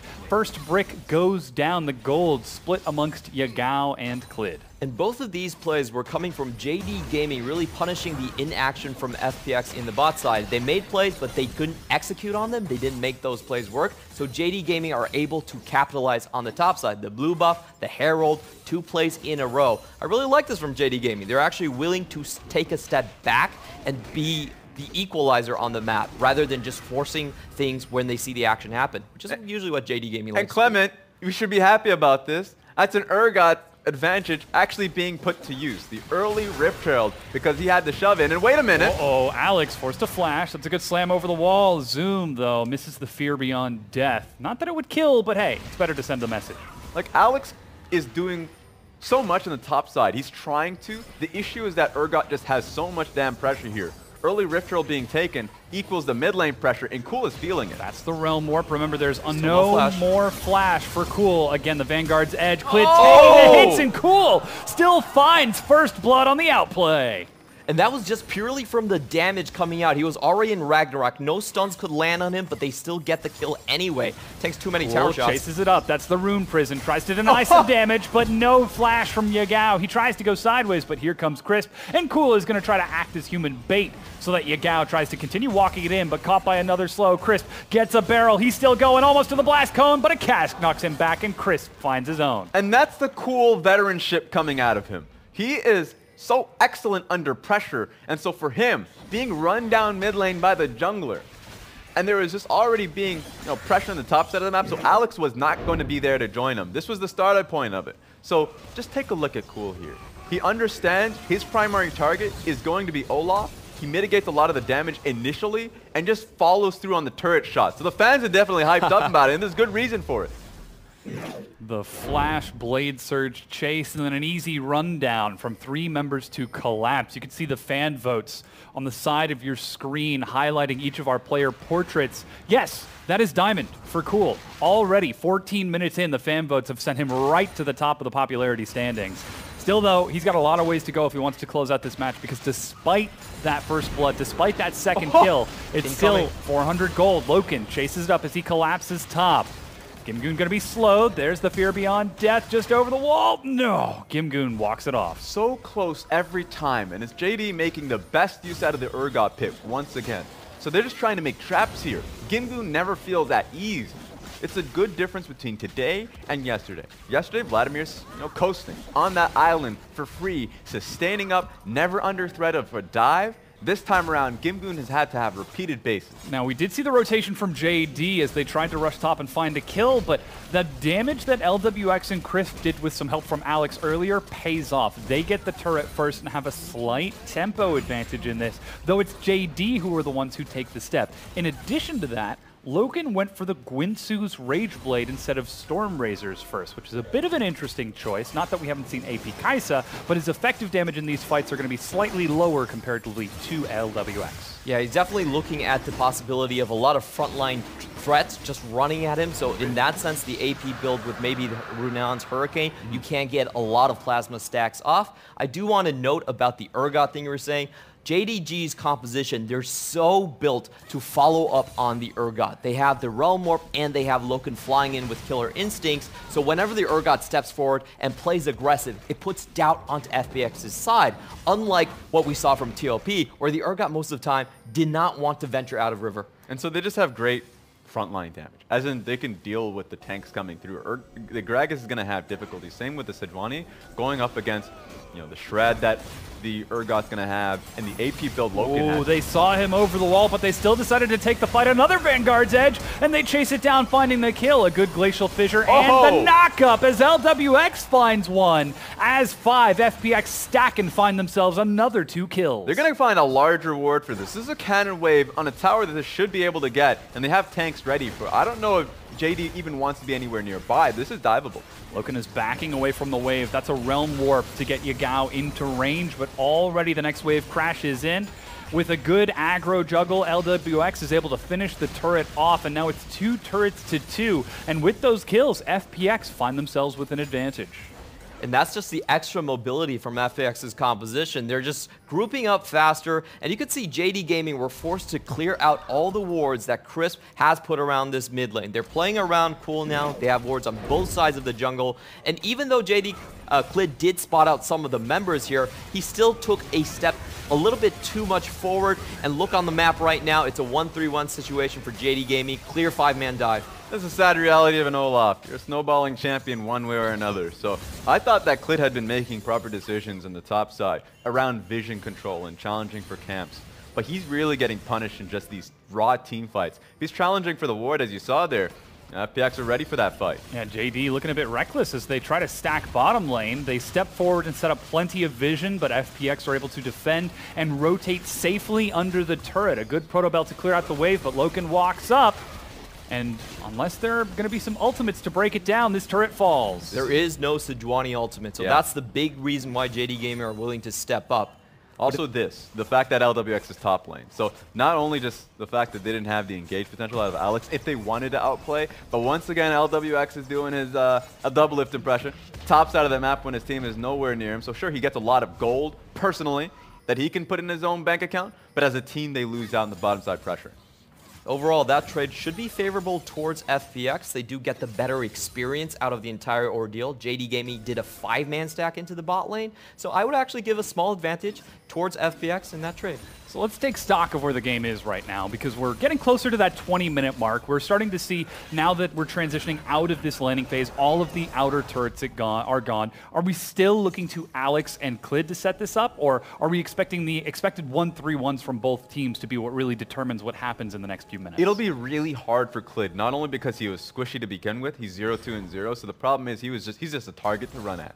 So maybe he does that if he thinks that he can play for time, but I would expect it to more so be Lu Mao on the side of JDG coming out with his ultimates to trying to knock up, just because they're a little bit desperate for the engage to get back into this one. But I agree with you. FPX, Alex should be the one that starts it up. Maybe sometimes Cool, they both picked up a stopwatch, so they should be the ones that are the primary engage force of the team. So important to set up that vision and track where those junglers are heading around as Clid, he's doing his duty. And this is a very slow composition coming out from JD Gaming. If you look at their AD carry picks, they rarely go for the Kai'Sa. They're one of the least heavy Kai'Sa teams in the entire LPL. They're much more prone to go for Ezreal or the Varus, have someone ready towards the mid game. And this strategy for JD Gaming, if they want it to work and get towards the later phases of the game, they actually need Urgot to apply a bit of pressure. Have him step out, have backup ready for him, and make that a contesting point. Because one-on-one, he can still take it to Gimgoon. So far, Zoom has effectively been on an island, except for when his team has rotated towards him. He's got some of the most solo kills in the league, at I believe second place at 12 solo kills during the laning phase. Very, very talented top laner, but he needs some help to get it going in this game, because it is against Gimgoon, who's so good at absorbing pressure, especially on a Vladimir with Flash available. Yeah, I think that, I mean, we've seen some moments yesterday where an Urgot can take over in that front. Maybe Zoom can outplay because he's just that damn good of a player. I want to see what ends up happening. If you make a mistake around him, he just picked up his Righteous Glory, so there's a heavy possibility that he can go for a kill. So maybe he stays in that side lane and tries to pick apart Gimgoon in that situation, or he joins his team and gives them a speed boost so they can roll him forward. They have an Olaf, so that would be the largest benefit. It almost seems as though, just looking at how these players are maneuvering around their map, that we're seeing JD take a defensive step back. Zoom isn't pushing past the river. He knows there's no one on this side of the map, but look at all of the vision. There are 5 wards on the bottom half to allow him to take the fight against Gimgoon, but he's not stepping forward. Could this be some stage nerves for JD, remembering what happened to them in playoffs in spring? It's a hard possibility. Also, just the fact that they know that if they make one mistake 21 minutes into the game, that turns into an outright Baron. I don't think he wants to be the reason for that, the cause of that. And at the point, he recognizes that they're actually losing so much pressure on the top side of the map that he just wants to farm up. He has his second item. If he can get at least a stopwatch, something that prepares him for a fight, then he's going to be happy. Yeah, it definitely comes down to the map control that FPX have over the map right now. They also have the flanking potential, like we're seeing right now. Unfortunately, it is going to fizzle. So I think JD Gaming, I like what they're doing in the bot side. Walking through the lane, Loken is unspotted, and this is how you really want to snowball your Get him! There's the Righteous Glory. This is a set play that we've seen before. He ducks down, flashes over the wall, and unless this Void Seeker lands, which it does, Loken's not going to follow, but he does chase up with the Killer Instinct. Fear Beyond Death, Gimgoon. There's nothing you can do to escape that, and JD are on the board. That was just such great timing, too. Because ordinarily, you would expect the enemy team to be like, all right, ping, massive ping the Baron buff, but they weren't in position. So they knew that the Vladimir would get burned so quickly and that Zoom would have the teleport to join in on the play. So they're like, all right, we'll take our losses here. Yeah, I don't think they could have gone for Baron right there. It would have been a 4v4. Zoom still holding on to his teleport in the fight. And without the damage coming out from Vladimir, they probably just can't, even if they take the Baron, they probably could not escape with their lives on that. Such a creative play coming out of JD, where we're also just questioning the fact that they might not make it back from this deficit. But Loken just finds an opportunity bottom lane. I'll say Uzi yes, because that's how you make use of the Kai'Sa mid-game into it. If you have a split pusher roaming on you, that's how Uzi made it happen during multiple finals in the LPL. So this time around, you see Loken saying, I'll make the same strategy work here so we can find an advantage for ourselves. Now, despite the fact that Gimgoon has respawned, we didn't see any Dragon take from JD. Instead, they tried to get control over the vision of the Baron Pit. But that's a stun, a cask, Ragnarok now utilized. Finally, the Dragon taken, but that's 3 members of JD invested bottom, which FPX are happy to trade a second Ocean Dragon for control over the Baron Pit. 23 minutes in with a 2-item Xayah, they're actually turning onto it. They've even got cool 5 members there. And JD Gaming, they don't see it until now. I wonder where Zoom is actually going to find his teleport positions. There is one in the inner Tri-Brush, but it seems a bit late. That's the engage onto the front. Once again, Klid, he's got no Ragnarok. He's trying to walk it forward. Caught by the stun. He goes golden with the stopwatch, but has been swarmed by members of FPX. A stun onto Alex. Oh my He goes God. low. Loken steps up. He finds one. A great Fear Beyond Death resets it as JD collapse and take the fight, getting the ace over FPX. Right on top of Baron too, so there's only one answer here. JDG take a monumental fight coming back into the game, evening the gold, and it's going to only just skyrocket. They're just going to be able to take it. And Loken was in such a good position. He was waiting on the flanks. You could see that Cole used all of his abilities towards the ramp. He was trying to cut off JD Gaming from escaping in that route. But Loken, seeing his opportunity, went straight in. And there wasn't weren't really a lot of ultimates coming in from Chris to then blow him out of the fight. And here's the thing. because I know we'll get to see the replay right after this, is I actually like that play coming out from FPX. They already got the ultimate out of Clid. That was the whole point of that. Knowing that they could get an assured kill, because Clid wasn't going to be able to get him out of that. 2 stuns expended to get the kill. The issue is that there's no one being able to threaten Loken. So Loken's just sitting there for free as the AoE gets locked down by Rise. And so he just comes right in, executes the tank, and is able to clean up. So while I like the idea of the play, they just had no idea how to loop around with their flank composition on towards Loken. And what presence of mind from Zoom in the chaos of 10 members on his screen. He sees the Sejuani going low, lands the Fear Beyond Death, waits when she's in execution range so he can flash into the remaining 4 members of FPX and land a 4-man Fear so that Loken can clean it up. This is why we call him one of the best top laners in the league. 3-0-2 now with a GA under his belt. Yeah, and the big thing is that FPX, all 3 of their big CC abilities were already expended going up the ramp. The Flawless Duet coming out from Cole already, the ultimate down. Chris did not have his ultimate or his stun. Alex as well. So it was a very good opportunity for Loken to go in, and you really have to applaud him from seeing that opportunity and being willing to put himself in the midst of 3 people to clean up the kills. And honestly, FPX may not have another opportunity. They might have one last fight left in them. It depends on how well they're able to soak up this pressure, but they need to understand the positioning. Maybe they learned that lesson last time around, that Gimgoon can't come front to back. Of Vladimir going up against Olaf, Rise, Braum front to back, it's not going to happen. You need to be able to find a flank position. You don't need to necessarily do anything. Just stare Loken down so he can't do anything. So there are a handful of wards still on the map for FPX, but they are scattered. They're in no position to set up for a flank or a deep teleport. And JD are aggressively swinging this Baron under the tier 2 Glacial Fissure as it's a quick Realm Warp after the bottom tier 2 was already broken to the mid to break it down. 5 turrets to 3. And JD, they know there's still plenty of front-to-back engage on the Sejuani, on the Gragas that could split them up, but they don't take any chances. As a unit, they back away and recall, still with 60 seconds on this Baron buff. And I really like the Zoom build right now. I understand his philosophy with the Urgot build. Like you said, it is about the front-to-back team fights for him. So an early Guardian's Angel just to keep him in the fight as long as possible. If you want to reach the back line, you have to go through Zoom. Yeah, just a great recipe too. Having the early stopwatch is what was necessary for him to be a lot more, I guess, ballsy in the play, looking to just outright start the fights for him. Now he has just the go sign anytime the Guardian Angel is up. So it's a bit of a snowball mechanic because you have Guardian Angel. Who are you going to start the fight on? Not going to be the Urgot who's going to res himself. So it should just have the most value with its first going. I don't think there's going to be a way for FPX to peel him off. If they get a mistake, sure, then they're going to be able to kill Zoom and make his GA useless. But at the moment, it's just hard for FPX to start a fight when he's walking at you. And of course, it should be noted that that's going to be quite the challenge for FPX. As the Baron buff is set to run off, we're still seeing JD set up for a siege. They've got themselves 3 items on LWX, that IE finished, so he's going to do some big damage. 2 items on Cool, plus his own stopwatch.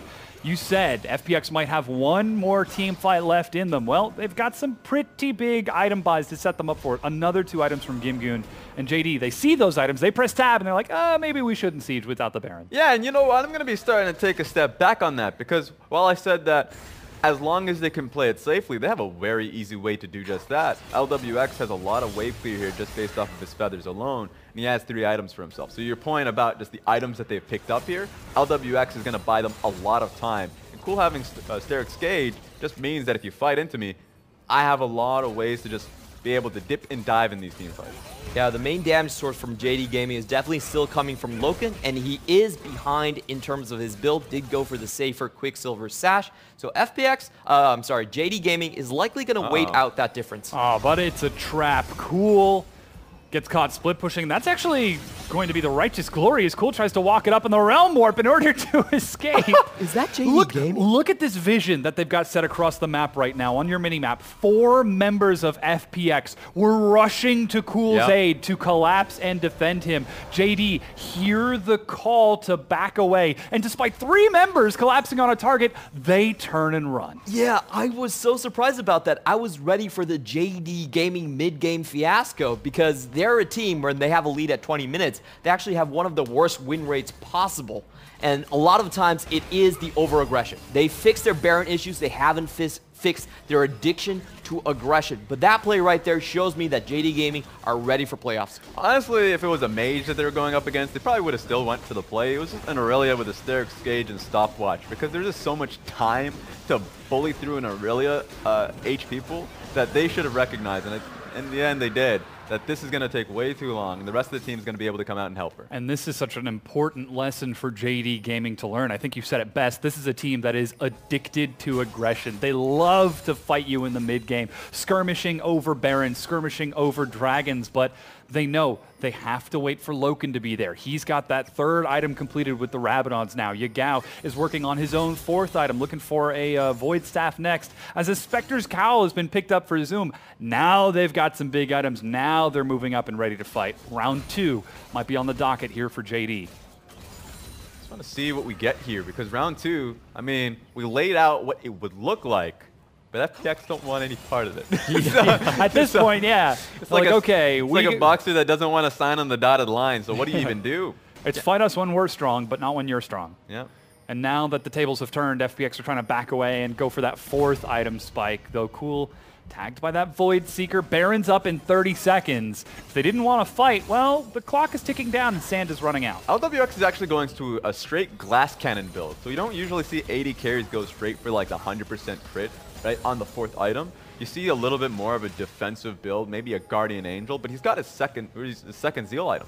So 90% crit, should be able to maybe boost that up to 120. Not going to be able to get too much off that, but for LWX, that means that if he is well protected in the next fight, he's going to be blasting through the squishies. So LWX is going to be doing a lot for Loken if he can find Loken. And honestly, I feel like he could blast through the front as well. Not a lot of armor coming out from either Zoom or Clid right here. In the next big fight, however, I think LWX is really important, but the flank coming in from Gimgoon or Cool are equally going to be crucial. In the first fight, the 4 members were caught in Glacial Fissure. I think that was a big reason why they lost. They do need to use the mobility and the flanking potential, and they do actually have the wards set up to execute on that. We see constant wards being cleared out by JD. They got to the pit first. They set up their control wards. Though, as you're just pointing out, there is a deep teleport ward just on top of the pit that hasn't been spotted. But still, JD decide to move as a unit, control the minion wave mid before getting pulled back towards this Baron. And a quick recall from Lumao to stock up on wards once again as he makes his way back onto the map. That means Clid is all by his lonesome right now. Yeah, you might want to watch out here, but I guess he has some protection with Loken. Predator to escape. So you still have to respect Loken, who's playing the bodyguard. I guess the theme is not there for Kai'Sa to be helping out the big burly guy, but it's the reason for that is because Rabadon's death cap being built up by Kai'Sa, she does a lot of damage at this point in the game. Very big. If you give her a lot of time with just one member, she's going to burst through him. A lot of time with just the Baron buff, it's definitely a quick one. So there's a reason why FPX are looming around the area so closely, because they can't allow JD with a second on towards the objective. Now Zoom is trying to control the wave mid against, whoa, Loken, he hit LWX, but that's a fight on the front lines. Wow. He's bursted Alex so low, and the Fear Beyond Death over the wall, a Realm Warp to try and chase, but JD, they find a fight on 2 fronts, and they're able to pick and choose which morsel they want. Yeah, that's the go sign. They're going to go right towards the Baron because there's no jungle available. Alex face checked. He was the only one that could do it, and now he paid the iron price. And there's that Baron Shred you were talking about. Loken bores through its health and tears it apart. A single stun hits Crisp, and he gets shredded. In addition to that, it's JD finding openings on 2 fronts, and now they've got control of the map once again. And that really was JD Gaming having confidence in Zoom that he would be able to get out of that situation. I don't think Alex had a bad read at all. Zoom was caught off in a bad position where he could be all in right there. So Alex thought, hey, maybe JD Gaming's members, they're moving to the right. This is our chance to force our way into River. However, Lumao was waiting there in position the entire time, just waiting for him to face check. That's not JD. We're not going to defend someone who's splitting on the other side. We're going to step forward and try to fight to pull attention away from him. And that's what we see right now, as it's a Baron push on 2 inhibitor turrets at the same time, and a massive wave building bottom. That AP Kai'Sa tears through the first inhibitor turret. Can't break down the inhib just yet because FPX are sitting for a fight. Yeah, I don't see FPX being able to land a successful one if they do pick a fight. That could just be a game-ending moment. It's just so hard fighting up against a Baron Rise team who can just send a minion wave straight towards the mid lane. They don't need to do it since they have a bear inhibitor, but you know, they have the options of just sending the minions towards the top lane. Look at the cannon wave top's already doing a lot of damage. That's Zoom getting knocked in by the cask. Remember, he's got the GA. He's stunned and locked down, but he's the tank. A huge Hemoplague. He's going to get a lot of AoE. Lumao burning down low along with Zoom. It ticks, but no one dies. And somehow JD are able to survive. The GA is still up for Zoom. And I believe Gimku actually missed out on his Zanya. A little bit unfortunate. He got the ult down. If he could survive that, he could come back for a second rotation of damage. But with him down so That's early... the fear beyond death. They're looking for the fight. That's a snare, a knockup to find the two tanks into the back. But Cool is undefended. He dives forward but dies, and JD are rushing it down. They've found LWX. Loken is chasing the kills. That's the ace with the triple kill for Loken as he turns on to the Nexus turrets. And this is JD Gaming taking game number 1. Overwhelming damage. That's exactly what they had to go up against. I don't know how FPX could reel back from that one going into game 2, but that was just impressive. Yeah, and there's the double triple kill coming out from Kai'Sa. He only played it 2 times throughout the regular split. When it comes to 8.16, when it comes to playoffs, the team is still willing to expand on their carry pool and give Loken a time to shine with a champion that he doesn't normally touch. It's fun, interesting. They're just as patient as we last left them, I'll say, midpoint of the regular season, where they did have some item spikes that they needed to wait on. But the moment they got it, shot right up in the gold difference. You could see where they're able to just rev in the aggression. It's because they waited for the Rabadon's death cap to be picked up by Loken, and they were willing to fight off of it.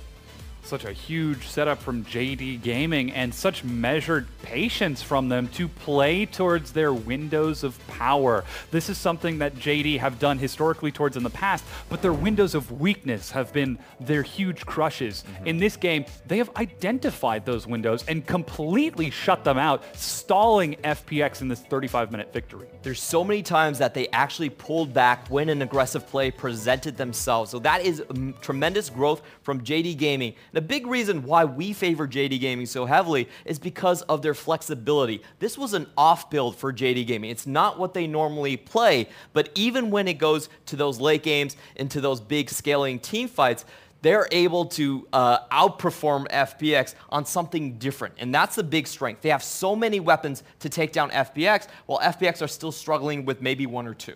And more importantly, there's the confidence around that. Because we already saw that this kind of a style when TOP shorted up. But the confidence of being able to hit quickly, hard, decisively in the side lanes as well. I thought Urgot was actually an incredible pick here, where it didn't work for Lies yesterday. Not because of the player individually, but the team playing around it. I thought that Urgot, when he was in the bottom side of the map, a lot of pressure when Kai'Sa helped them out.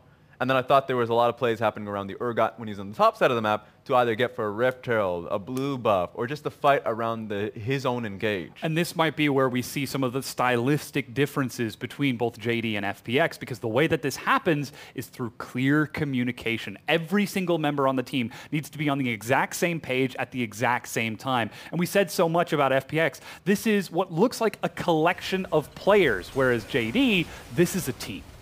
Yeah, and this is one of the big fights that really changed the series. Before this, FPX were in the lead, but Loken finds a great window of opportunity to go into the backline, and they honestly take so much damage from the Urgot trying to force themselves up the ramp. So, you know, that was just the teamfight prowess from JD Gaming, really showing itself and saying that we have more weapons than just like the early game. We also have the teamfight edge over FPX. And the teamfight intelligence coming out of Loken, one of the biggest points about that teamfight too is just the fear coming out from Urgot, the slow that he had with his Randuins, gave so much space for the CC as well for Loken to do damage. So I thought that Urgot in the teamfights, you don't get to say that often. The CC from Urgot did a lot for them. So I would love to see an Urgot once again. Everybody would love to see it. but this is a time where it's not hindering their team fights. Yeah, huge setup from JD. Of course, the man who knocked it all down was Loken for JD Gaming, taking that AP Kai'Sa and going for the greedy route. 2 items QSS, not Zhonya's, no stopwatch anywhere near that, and then into a full Rabadon's at 7-0 and 5. And this is so scary for opponents facing JD Gaming because they look at Loken, they think he's an Ezreal, they think that he's an Varus, probably not the main carry of the team, but he pops up with this performance and shows that he is in tune with 8.16. He can play the most coveted AD carry on this patch, the Kai'Sa. 40.7% of his team's damage, an absolute beast. 40 points, 40%, that's a lot. That's a lot of damage for a Kai'Sa. You just play around it so easily and you can just get the pick potential off of anybody you look towards. So that was actually excellent coming out of Loken. Yeah, well, we're going to go ahead and take a quick break. As we go, though, to hold you over in between matches, let's take a look at our most recent episode of Face to Face.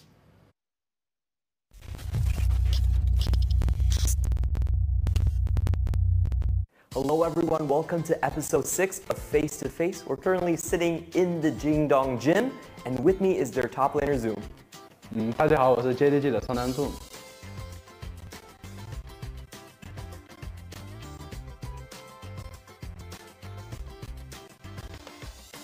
Can you describe JD Gaming's playstyle for me, and what is your role on the team?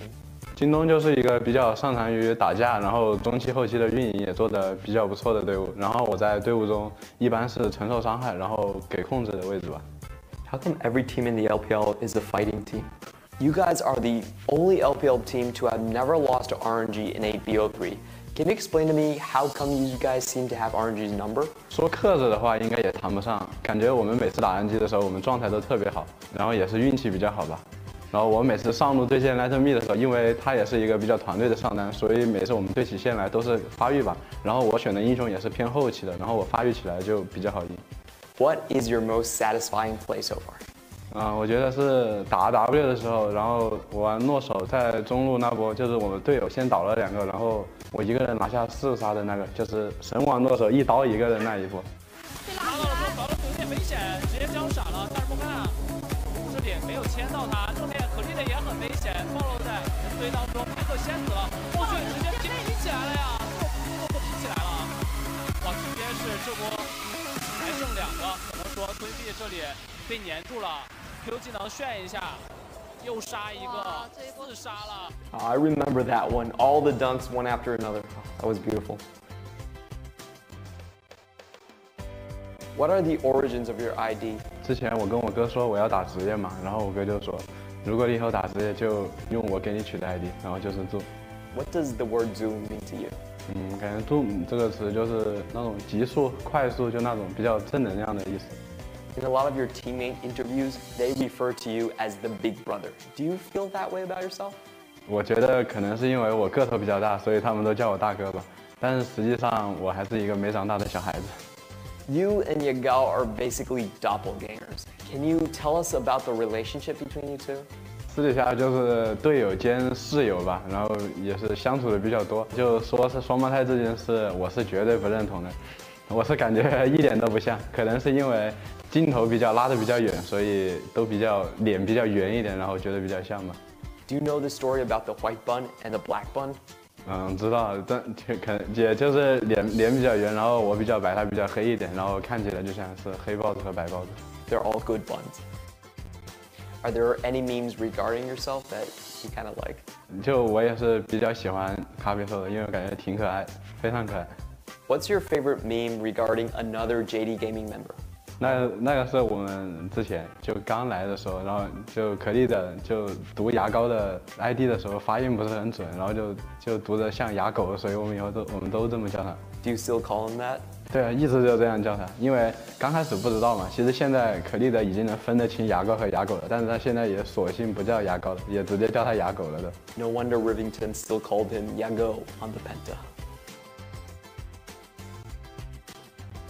Do you have a pocket pick you haven't shown yet?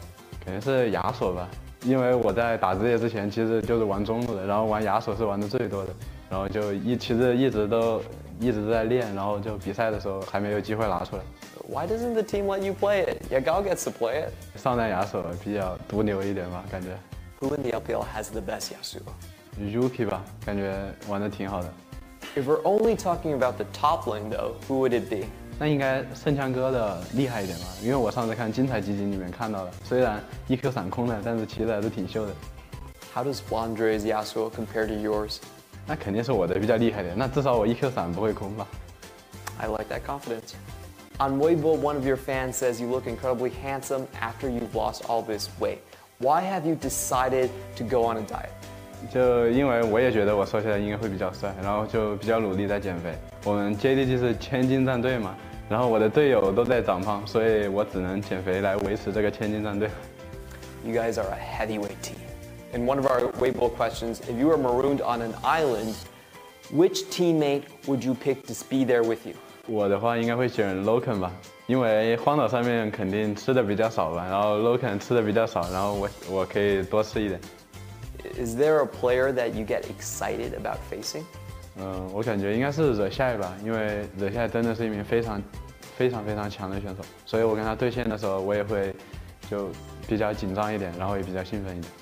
If you had to do a ranking, where would you be in top laners? 我自己能排前5就可以了吧？我自己排的话。In our previous episode, AJ had this to ask about you.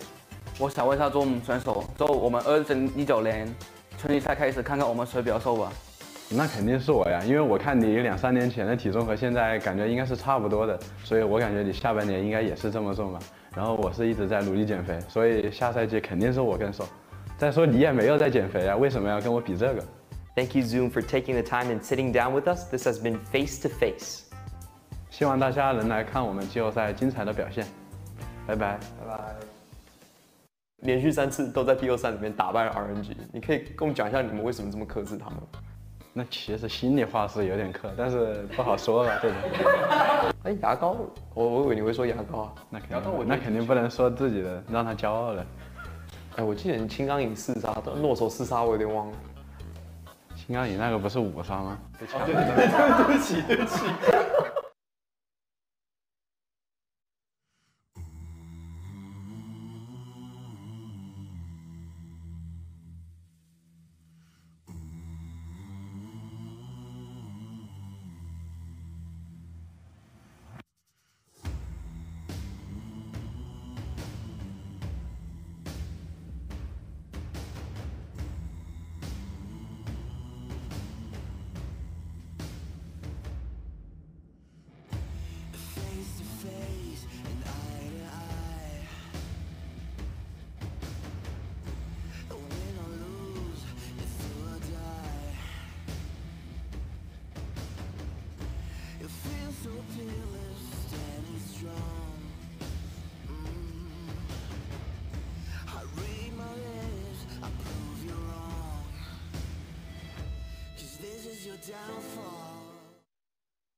Game 2 is upon us, and JD Gaming are 1 win away from advancing to the next round to take on EDG in just 2 days, but they still have to go through FPX, and now they've finally taken a head-to-head. They were 3-3 in games coming into this, 1-1 in matches between spring and summer.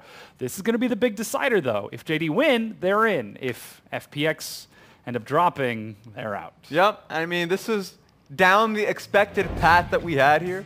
But FPX are putting up a fight, and I think that's what's notable here. FPX are in the game. We expected them to actually be taking it just because of how well they were playing the fights initially putting down Clid. Clid didn't have a good game. That's what we should be looking towards in the next one to see if Alex could actually come back here and respond. And that's a big note about for me as well about FPX. I think picking a good teamfight composition for them is incredibly important because a lot of times the early game could be a little bit rough if they have that teamfight to rely on and an edge coming out from Cool. They still have a very good shot at closing out the game. And putting LWX, the shotgun of the LPL, onto something a bit safer, a bit further back on that Xayah. Maybe we've got to wonder about the draft for FPX because, as we said, stylistically, this is an uphill battle for them against JD Gaming, as we have so clearly seen in that Game 1. That's why he wants to be in his element. He doesn't want to get booted out of the playoffs in 2 games without having to be picking up the Kai'Sa himself. He is a Kai'Sa player. He wants to come into the playoffs comfortable. Getting onto the Xayah, where he had 0 impact, is not his style. Trying to hold waves and focus on wave clear when that wasn't the problem. It was around intelligent macro maneuvering and setting up for team fights from JD Gaming that ended up pulling FPX apart, and more importantly, not falling prey to any of FPX's chaos. JD just played it smart and defensive, and I think you mentioned it just a moment ago. If FPX want to throw a wrench in that, it's got to start in early game. Yeah, and I think a lot of that problem was JD Gaming is basically showing that one of our weaker trait is still stronger than the strongest trait coming out from FPX. Yeah. The team fighting was what we expected would be FPX's trump card in this series of matchups, but JD Gaming, even with the bad early game, they were able to take the 5v5 anyway. Yeah, just playing through those powers of strength, those windows of strength, as we talked about before this. But looking into this is FPX's last chance. Again, if they drop here, they're out of playoffs. They're out of Worlds contention. Where does it start? How do they reset this series? I want to see Alex, and even though I like the Sejuani play, something that he was able to make use of a little bit, I want to see, maybe he stays on the Sejuani, maybe he goes back towards a more aggressive jungler, maybe he gets a hand on Kindred. So I want to have him at least have some early game pressure so he can take control of the top side of the map, because the issue is when they're getting setups around these major objectives, they're not a front-to-back team fight when they have Vladimir in the top lane. So maybe the easier answer is actually to pick up a better top lane than just a Vladimir, but what I think it's a lot more easier to play around is actually to give yourself a stronger jungler in the early portions of the game. Maybe have him Olaf, because I think Alex is playing well. I just want him to style. That's what I want him to do. I want to empower a player that was actually playing well in Game 1 in Game 2.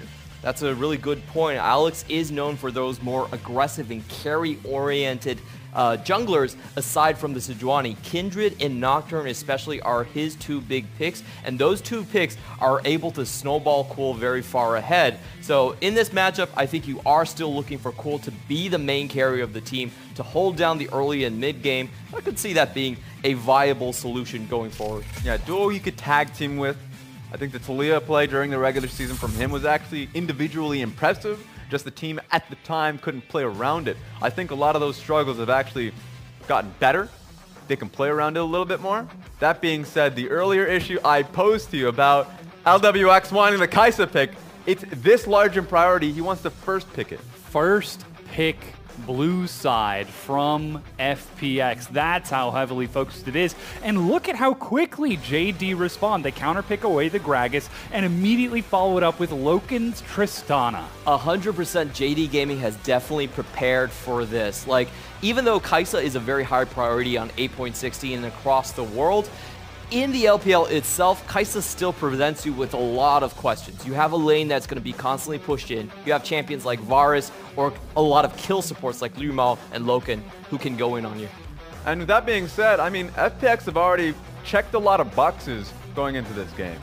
Kindred pick, Alex is on it. He's got that early game box check. Kai'Sa for LWX, he's feeling comfortable as well. The only thing stopping them from 100% comfort is that darn JDG continuously banning the Alistar.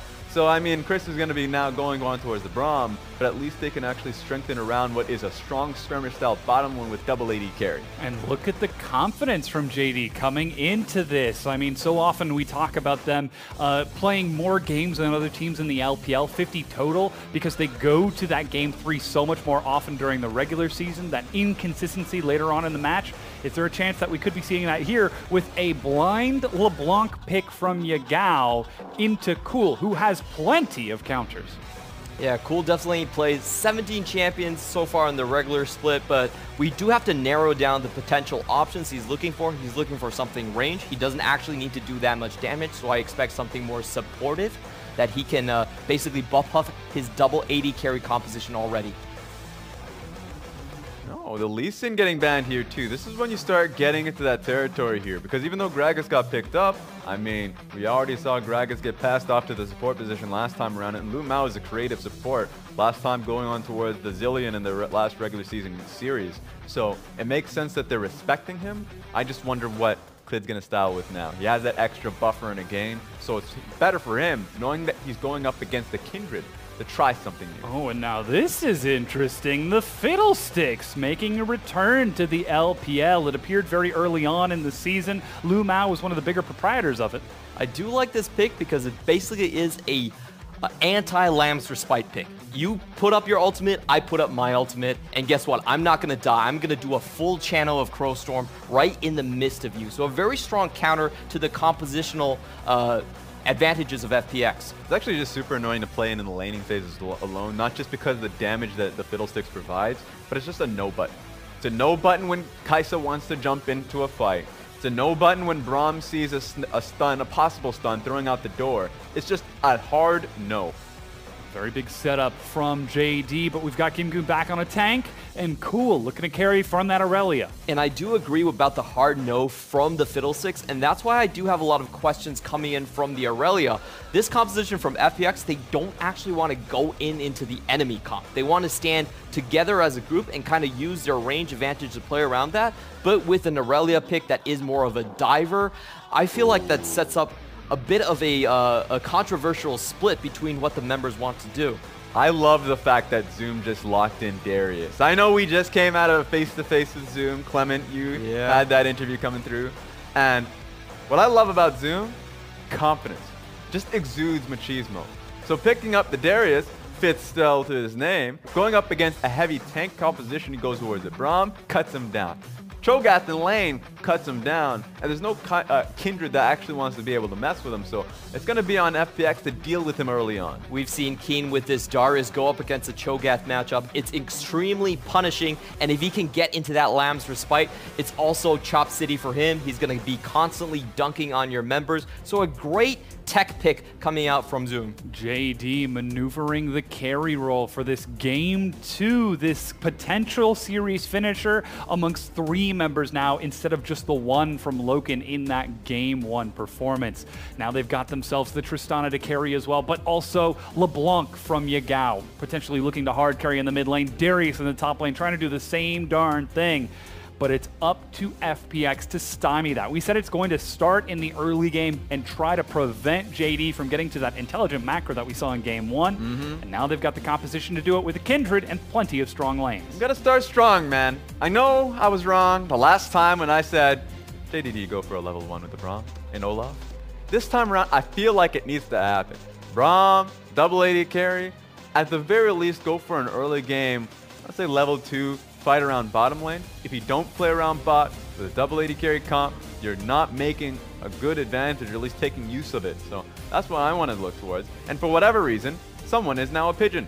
Is that cool, a pigeon? That is the most literal rendition of Fun plus Phoenix cool I think I've ever seen. So the word brother in Chinese sounds the same as pigeon. So they're basically calling him Big Brother and using a picture of Big Pigeon to symbolize that. There we go. I mean, that's one way to paint a phoenix. He's not on fire, but it's still a bird. He's going to have to light this series up if he wants to bring it back to a game 4 and reset for the chance at a game 5, because it's going to take FPX reverse sweeping as JD are 1 win away from advancing to the next stage of playoffs.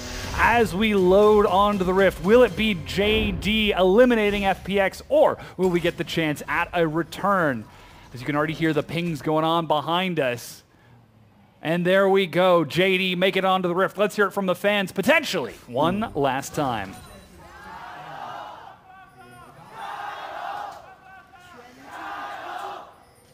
And you can see the flash.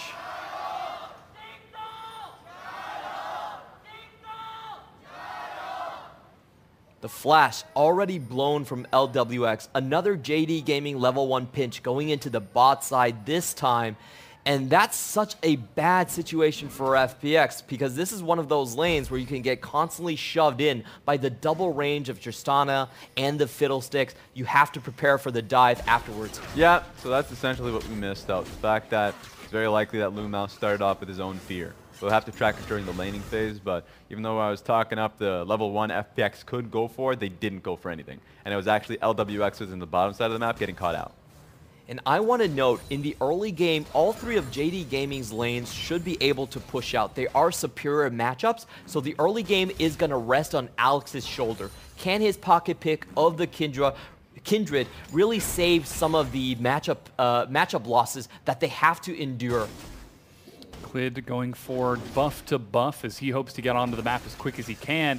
Means that he won't be able to approach the river until he finishes his buff off, looking for one final auto attack, and Alex is actually right underneath the scuttle, but is still going to focus on going towards this blue buff. Let's see if he takes a dancing arrows towards Gromp to try and set that up, and yeah, looks like he's going for a slow double buff start, and JD are even controlling the river away from Alex. Just based off of just the first 2 minutes, JD have full map control.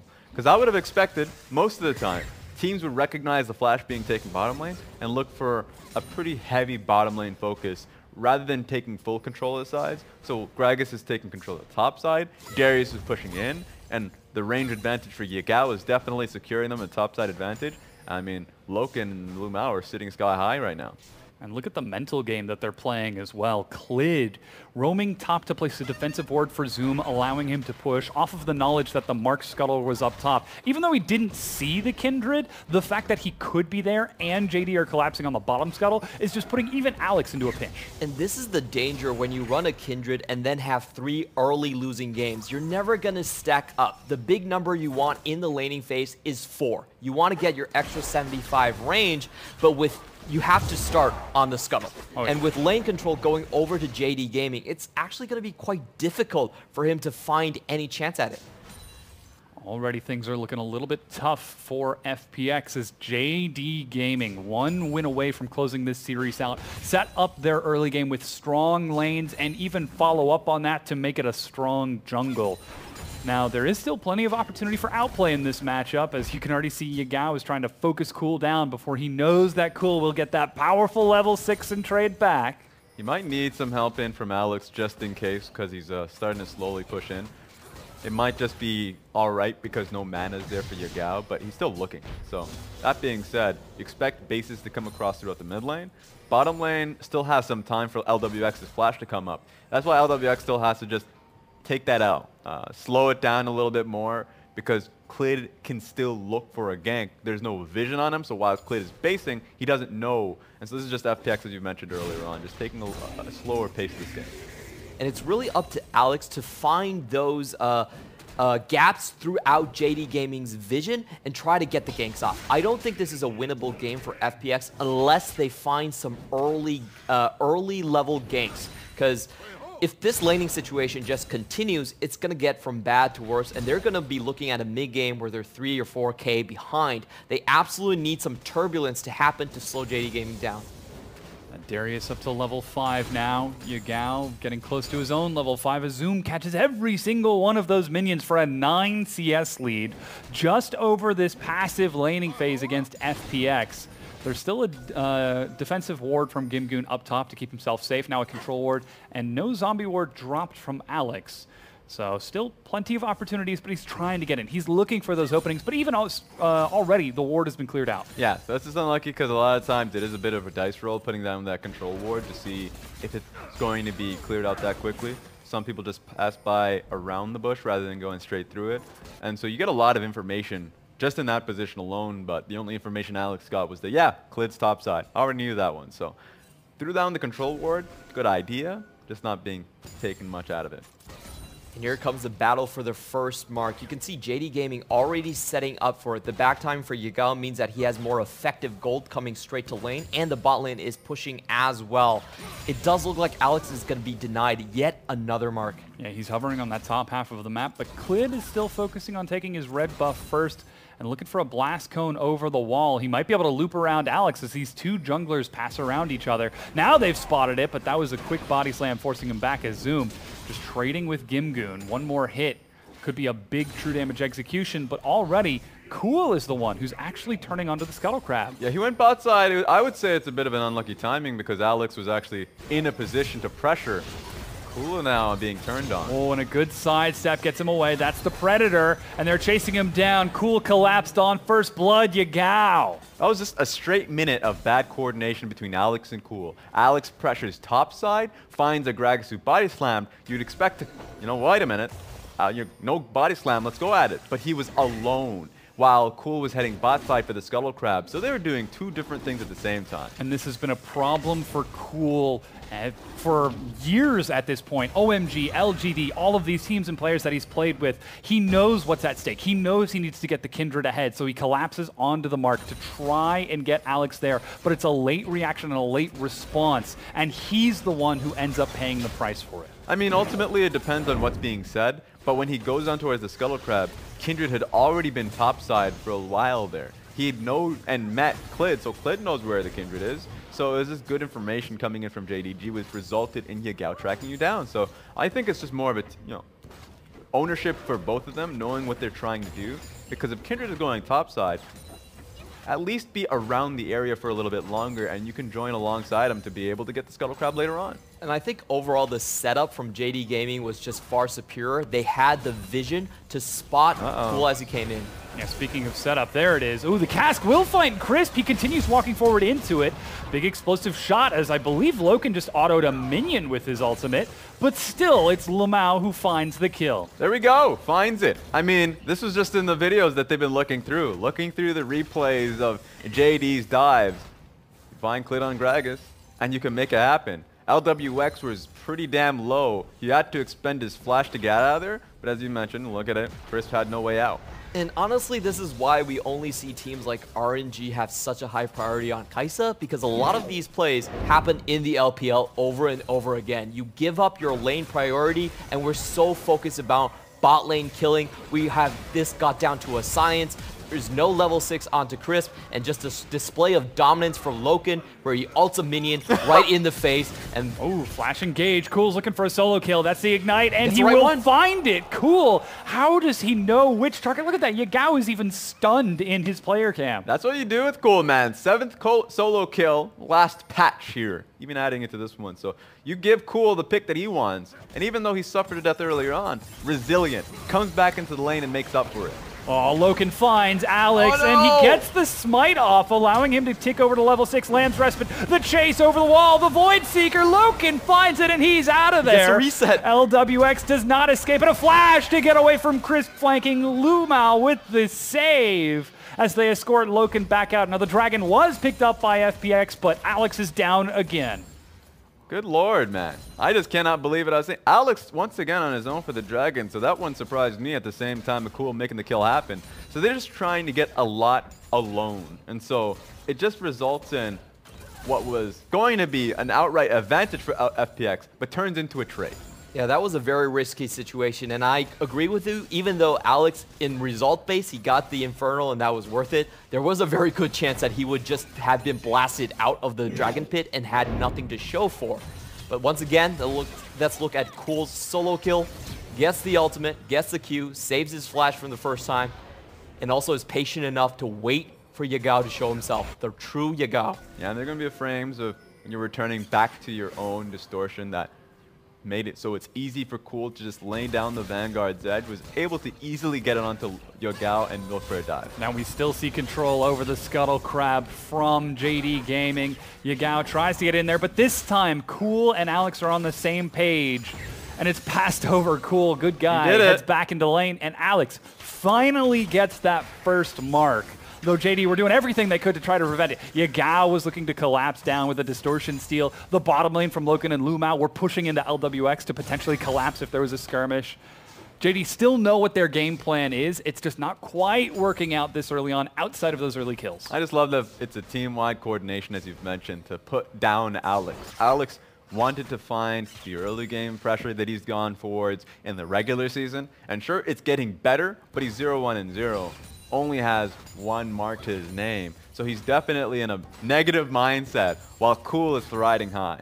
Yeah, and honestly, he was only able to get that scuttle because of the solo kill coming in from Cool. A lot of pressure being put on Yagao. He knows that he probably can't take this matchup straight up. But in the bottom lane and in the top side, the laners are still suffering quite heavily for FPX. Yeah, 7 CS advantage for Zoom in the bottom lane. It's actually a CS advantage for LWX. But on that, Kai'Sa takes a little bit more time as he's going for what looks to be the Guinsoo's Rage Blade as well. And Cool with the emote and the taunt spin. Oh man, I mentioned OMG Cool. I didn't realize he would start imitating Icon with all of these taunts in the mid lane. His entire year's worth of progress is on the line, and he plays the numbers. Clid with a barrel pins FPX to the bottom lane, but Alex walks forward, mounting Dread. They manage to get a knock-up onto Loken. He's got no flash. He's got no chance. Goes down. Lumao sprints it off with a Crow Storm, and FPX collapsing as 5. Here comes Cool as well, as Yagao forced to take a distortion over the wall. I don't think it's going to work out here for Cool, just because the wave is taking some time before it looks to clash into it. So they should be okay, but he's sticking around. What a massive win coming out from FPX. If you just look at the vision, they had full knowledge of what JD Gaming were going to do. They saw Clid come down. They were aware of Lumao's positioning right there. And it was just an information battle that they won on the spot to allow them to get it. I have a lot of questions about Clid. The way Clid started up the fight. I understand he was trying to get a knockback on a potential target, but that tells me that he didn't really expect Alex to be in the region, because you might want to save that ultimate for Lamb's Respite. Oh my god. I mean, that being said, at least he makes up for it just coming back into the kill. You could see the wards placed by FPX, 4 wards, one of which was a control ward in that bottom lane. They were very clearly spotting out JD in advance, but they're not able to see this minion wave push mid, as that's just some good damage from JD as they rotate towards the mid lane and find some chip damage, but that means that's more time for Gimgoon to try to catch up to CS, and Loken still breaks down first brick as LWX was rotated mid to try and defend that feigned 5-man push. Ooh, but there's a good trade here. I just want to talk about the fact that there's that much gold being put into Loken's pockets early on, so he should be able to get the Storm Razors early on. I know that he stalled it out just a little bit to get the Berserker's Greaves, but you can tell what the priority is here. He's just trying to get pushed. Prioritize that shove so his team has time to work around his pressure. I wonder if he can get that Storm Razors early. There we go.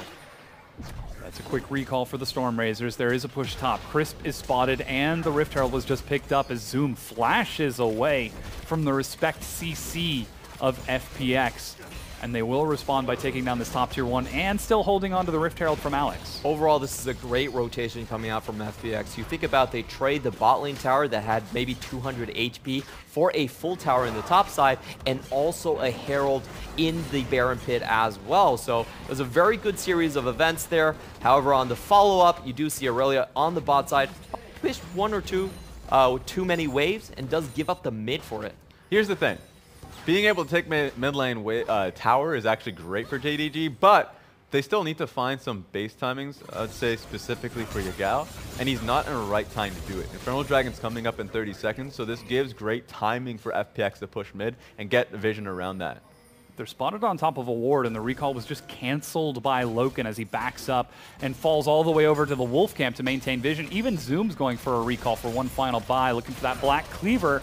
Because like you said, this Infernal Dragon's so important. FPX already have one on a very high damage composition. 2 or even 3 would be almost certainly lights out for JD. And FPX do have an advantage here. They're going to fork JD Gaming the best way to do it. Force members to defend here, while also just taking it with the feast on the Infernal. Oh, take a look. I mean, Yagao has actually gone straight through his corrupting potions because he wants to stay on the map. I was expecting it to be to, try and defend the Infernal, but I think he just recognized he needs to be on the map a little bit longer to take the blue and maybe defend mid lane. So I thought he was doing it aggressively, but you can tell once again JDG's paying this one patiently. And that pays off with FPX getting that second Infernal and picking up the middle tier 1 turret. Gimgoon still holding this wave bottom, as now it looks like we're exiting the laning phase and vision around that Baron. Even though it hasn't spawned yet, you can see how much JD have practiced around this area. They're stepping up, they're placing wards, they're moving as a collective unit, and they might be setting a trap for Cool. Uh-oh. He's walking in here. That's a control ward. Look at that, Cool. How does he know? This guy, he is such an experienced player. Literally, get off my lawn. He hasn't Meanwhile, mowed it in quite some time. Alex is taking a camp bottom for another mark as the top tier 1 is being broken down by JD, and FPX are set to collapse onto the bottom tier 1, so it's still looking like a 3-for-3 even turret trade. It's just always going to be faster on the side of JDG. I mean, Tristana is just a faster push. 2 people bottom lane. They're looking Storm for the over the wall. They're looking for it. The cast knocks him back in, tries to stall it out, dances forward. Loken goes in, and they manage to find that kill as they juggle aggro. Yagao flashes out and survives, sends the clone back in, but Loken still relatively high health. Could be looking to push this turret, but now that LWX has showed up, he backs away. Surprised they didn't try and go in a little bit aggressively, knowing that Cho'Gath was still bottom lane for a little bit longer. But that's just an investment tool now. Getting the kill on Cool, and now chipping the top lane inner tower that low, they can come back for it in, let's say, 3 minutes when the Baron is up there. So if another poor team fight comes out of FPX, you can assure that they get a Baron buff and an inner tower. And JD Gaming, they're really funneling a lot of this gold back onto the Tristana, looking for her to step up later into the game and be that big AD carry. I think the tools that JD Gaming have, there's so much counter to the way FPX wants to play, and one of these plays right here is the Fiddlesticks denial onto Cool. A diver like Cool, he doesn't have a target to really go to, gets feared, nothing he can really do. So good map switch up coming in from JD Gaming. They split the map top and bottom, and they get more out of their trade. Party time. I mean, for Fiddlesticks to be this far ahead of the pace, usually if a Fiddlesticks is falling behind, you just get blasted. But being ahead means that you're just so damn tanky. Didn't die because easily was in the resolve tree, so able to get the fear across, lasting much longer, and then it was able to stopwatch. I mean, over the course of this entire series, it seems as though JD have got FPX's number in able to get these outplays in team fights, and even their stylistic decision choices. Early game, shutting down Alex with 3 strong lanes and early jungle control. In mid game, shutting down the power of that Trinity Force Aurelia by camping and ganking and forcing her back. JD are very clearly prepared for this best of 5. Because they force for numbers, and even though if you look at the top lane, there's 0-0-0 for both Gimgoon and Zoom, Zoom's actually been moving. He's been moving, helping out wards come across, even Fang mid lane for a look for a gank, but of course the chain got missed. So Zoom is in tune with the plays consistently, so they can rely on Zoom for these team fights, while Gimgoon's been playing out these side lanes pretty religiously. And that's really the difference in team play styles. JD Gaming, they do like to... Love it. Knows that it's marked, so he just holds it away from Alex and wastes the time. Double wards to keep Alex and Gimgoon busy. I just wish that Riot game... There we go, do it again, baby! Yeah, you ain't taking it, buddy. That's my frog. It does take the long way around, so finally Alex gets it, and finally, 19 minutes in, he gets his 4th mark for 75 attack range. Oh, there we go, man. There we go. You know what, Riot Games? Here's a good idea for balancing Darius. Just make his E like 5-second cooldown. Just keep pulling it. Pull it to the... That's actually... Isn't that actually the cooldown? It feels like it is in team fights. Yeah. It starts out at 20-something. Yeah.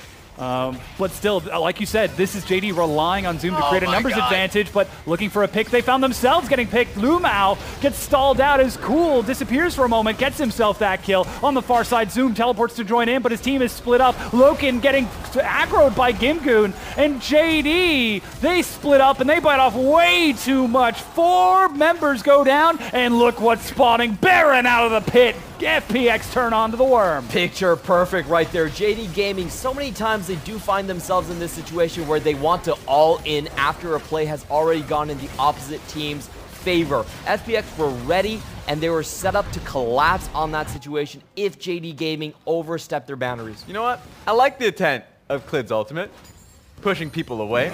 That's not the execution though. So take a look at how it really happened. Because they get straight on towards Fiddlesticks. Fiddlesticks don't want any part of that. But it all started with him getting the cask, blowing him straight towards the team. It was unfortunate that JDG couldn't get any way out of it because Gimgoon comes in with a massive flank. And this is FPX finding an opening amidst the calm, cool plays of JD, forcing them into chaos and tearing it apart. You can see that damage. Zoom, with a whopping 0 damage, gets CC'd to death. He was instantly stunned down by the Winter's Bite coming in from Braum in that situation, and that's kind of the reason why JD Gaming, they're very inconsistent with the leads they do have. It's sometimes that when they see a play is already happening, their first reaction, their gut reaction, is always to all in onto the fight. I mean, you said it earlier, it's a team that's addicted to aggression, and it was them tempering that addiction, tempering that desire to fight in Game 1 that allowed them to take a controlled victory. But in Game 2, in the chaos, when they've already got 2 games up in the series, perhaps that gets to their head just a little bit, as now the top tier 2 is broken, and FPX are pushing their advantage. Something to remember is that the early risks that Alex made is starting to pay off. The second Infernal Dragon now in their pockets while they're regaining control with what the teamfight composition. So what was handily JD's favor. This game was looking great for them. Issue is now, teamfight's looking phenomenal for FPX, and they're getting boosted by this amplified damage that the double Infernal gives them.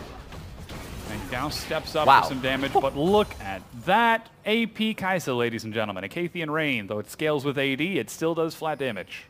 That's nice. Isn't that nice? Literally press Q, out-traded.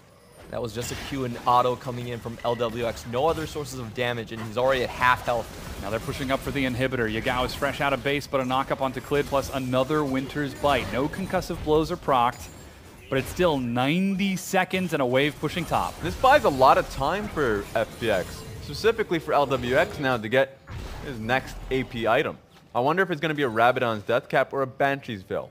Two options that I think are really good for him. One to defend against what is Gragas's Engage. The other one's just to have raw damage. It was already looking bad for Yagao when he tried for any poke-on towards him. It's going to get even worse when he has that. Alex now taking this third third elemental, which happens to be a cloud, and the next one spawning is an Infernal. We could be seeing a triple FPX on a huge composition. Sorry, a triple Infernal on an FPX composition that thrives with it, but cool. He's on the prowl. Who's his target? Loken, Vanguard's Edge. He leaps away, gets deflected. The chase from Cool, and he gets pulled in a little bit too far as JD are able to defend 5 members. Cool is trolling. So, I understood the initial point. Top side, trying to eye onto Yagao. His team had already based, already went back. He's alone. He's surrounded by 2 people. Ordinary mid laners would be like, I am out of here. I have a way out. But he tries to go in because, like, maybe I can just get the kill when there are 2 people there. You are so close to the JDG composition, to their own base. Of course, there are going to be more people, but now Zoom's under Looking pressure. for Zoom, and they've found him. Alex finds himself a kill.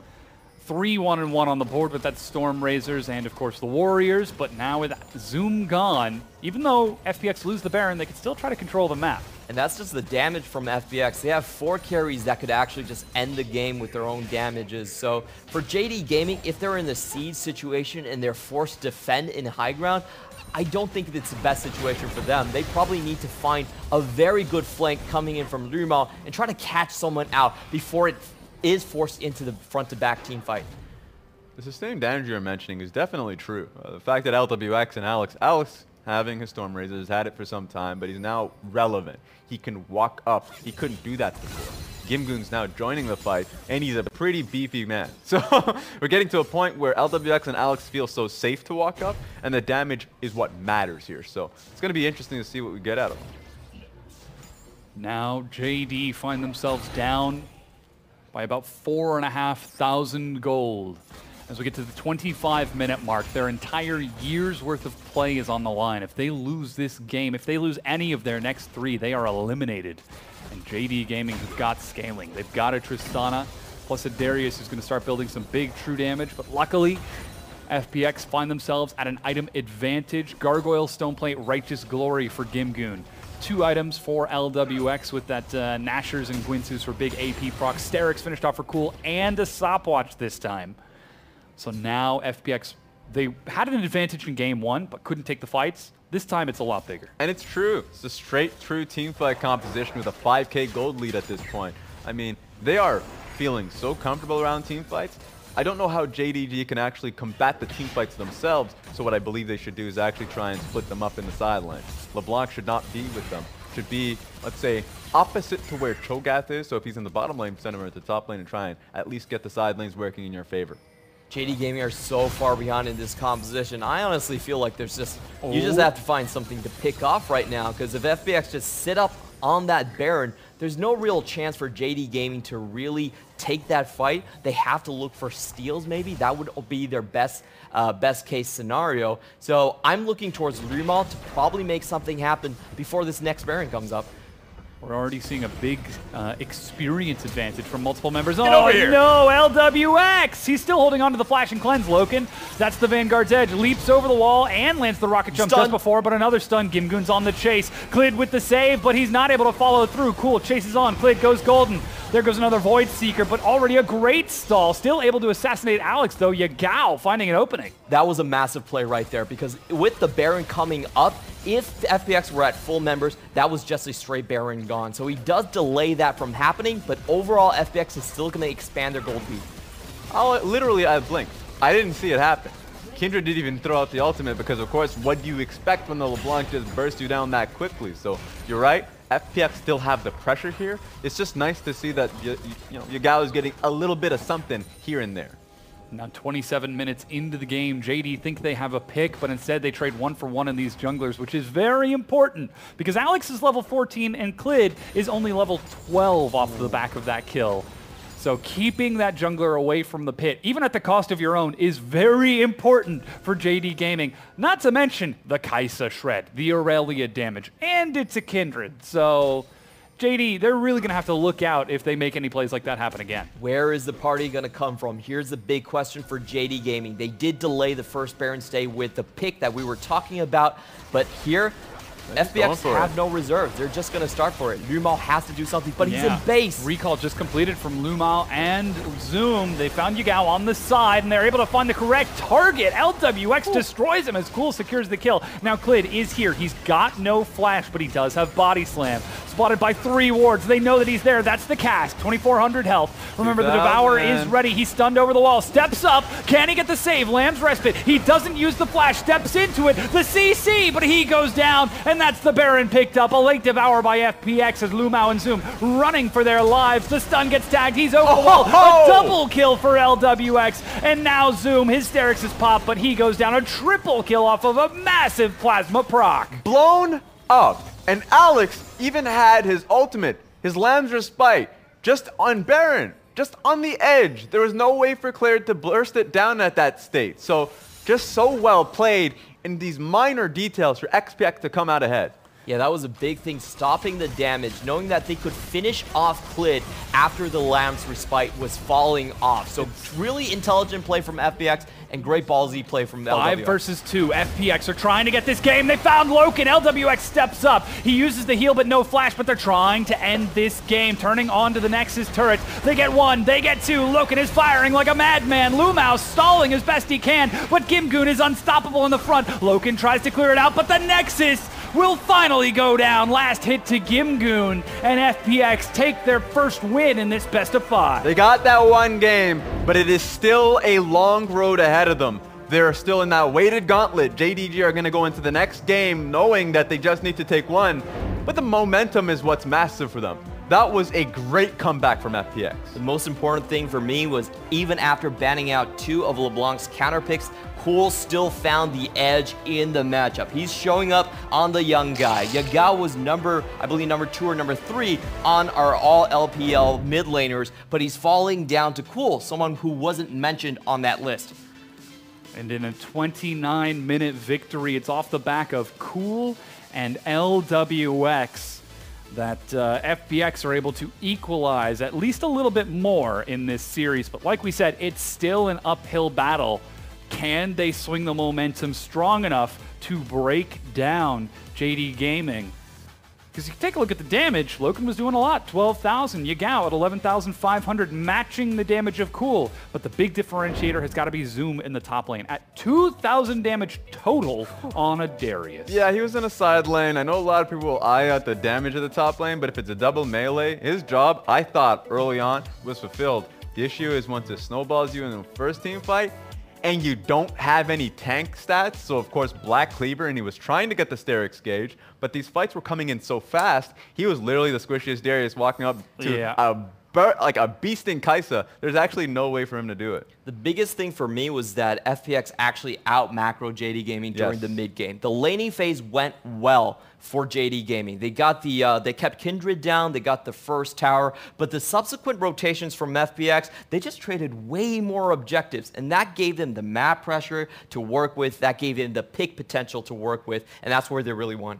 It should be mentioned that a lot of this came off of equal trades between JD and FPX. JD would take a step and FPX would take a step, 1 for 1, until JD stepped too far and tried to collapse on Cool in his own jungle. That's the thing, because a lot of the pressure from JDG, they were making the trades happen so they get pressure on the map so they'd get objectives. But when the objectives were contested by FPX, they didn't have the answers. And so immediately, Cool coming in, didn't expect it to happen. They were able to assassinate both the top laner and the support right at the get-go. There's no way for JD to come back after this team fight. Yeah, easy handful of kills to snowball the Kai'Sa and the Aurelia setup for FPX. But is that FPX setting their vision up and saying, okay, we know they're going to step in, so let's set a bait and let's set a trap? Or is that FPX saying, oh, there's a team here, let's fight them? So here's the thing.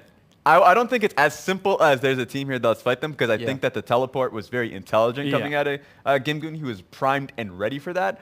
But even when the trades were coming through, I think JDG were much happier about the trades because they always had rolling with Tristana, pushing out these lanes faster. So even though Infernal Dragon goes over to FPX, you're like, okay, but next one you ain't going to get it. And these team fights are actually looking pretty poor for you if we have the setup. And they always had the setup. Issue is FPX still found that fight, and we still have to give them props for that. Yeah, that was definitely a very good fight for them. But if I'm FPX about the question of the setup in terms of the composition, I would not be willing to go into that same comp again. Like 3 lanes getting countered and Kindred getting knocked back that early on, it's not really a solid foundation to work upon. So I do expect some changes to go forward there. But once again, I want to give props to Cool. Look at how many bans were thrown his way. They took away the Ryze and the Lulu, knowing that those were the traditional counters for the LeBlanc. He still got the solo kill, still found Kindred those windows to collect those marks, and that's what was really important about collecting those early interest rates that could then stock up. And this is what we have to talk about, because as we said in the beginning of the day, Cool was supposed to come in and cool down the team, let them play more slow, more cerebral, but it's when he's super hot fire that the team looks their best. He's actually going to take our MVP after that Game 2 performance at 5-4-6. Despite being camped, he still puts out massive damage. And even though he got camped, why don't we just add another stat in there? Solo kill, he adds one more to his name, right towards threatening and being able to nail the dive on towards Yagao. He had a personally exceptional performance. And so if we're talking about what FPX have to change going into the next game, of course, you mentioned maybe picking something different coming out of mid lane, or at least just compositionally, because topside and bottom lane were actually losing quite a lot, just getting pushed in repeatedly. I think Cool, while he played excellently, just working alongside Alex, that's what failed for them earlier on. So Alex actually lost out in quite a bit, but it was Cool, his outright pressure immediately to recoup that cost, that got them back in the game.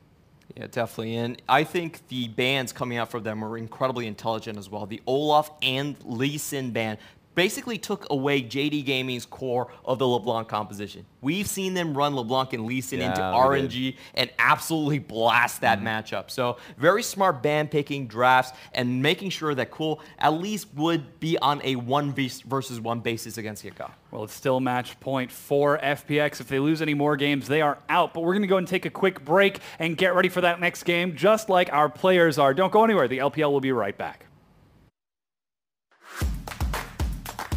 我凤凰的精神就是不畏挑战，燃烧青春。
很高兴我们这次能够进季后赛了。然后这次能进季后赛呢，我们应该队员都非常高兴，因为其实我们赛季初的表现不太好，而且形势也一直都不乐观，所以说这对我们队伍来说信心上是很大的鼓舞。然后整个队伍的话，我希望能在季后赛越打越好，然后能赢一个队，能拿下1分就继续拿，保持一个一直向上的这么一种精神。Cool in his spectacular hair, take MVP in game 2.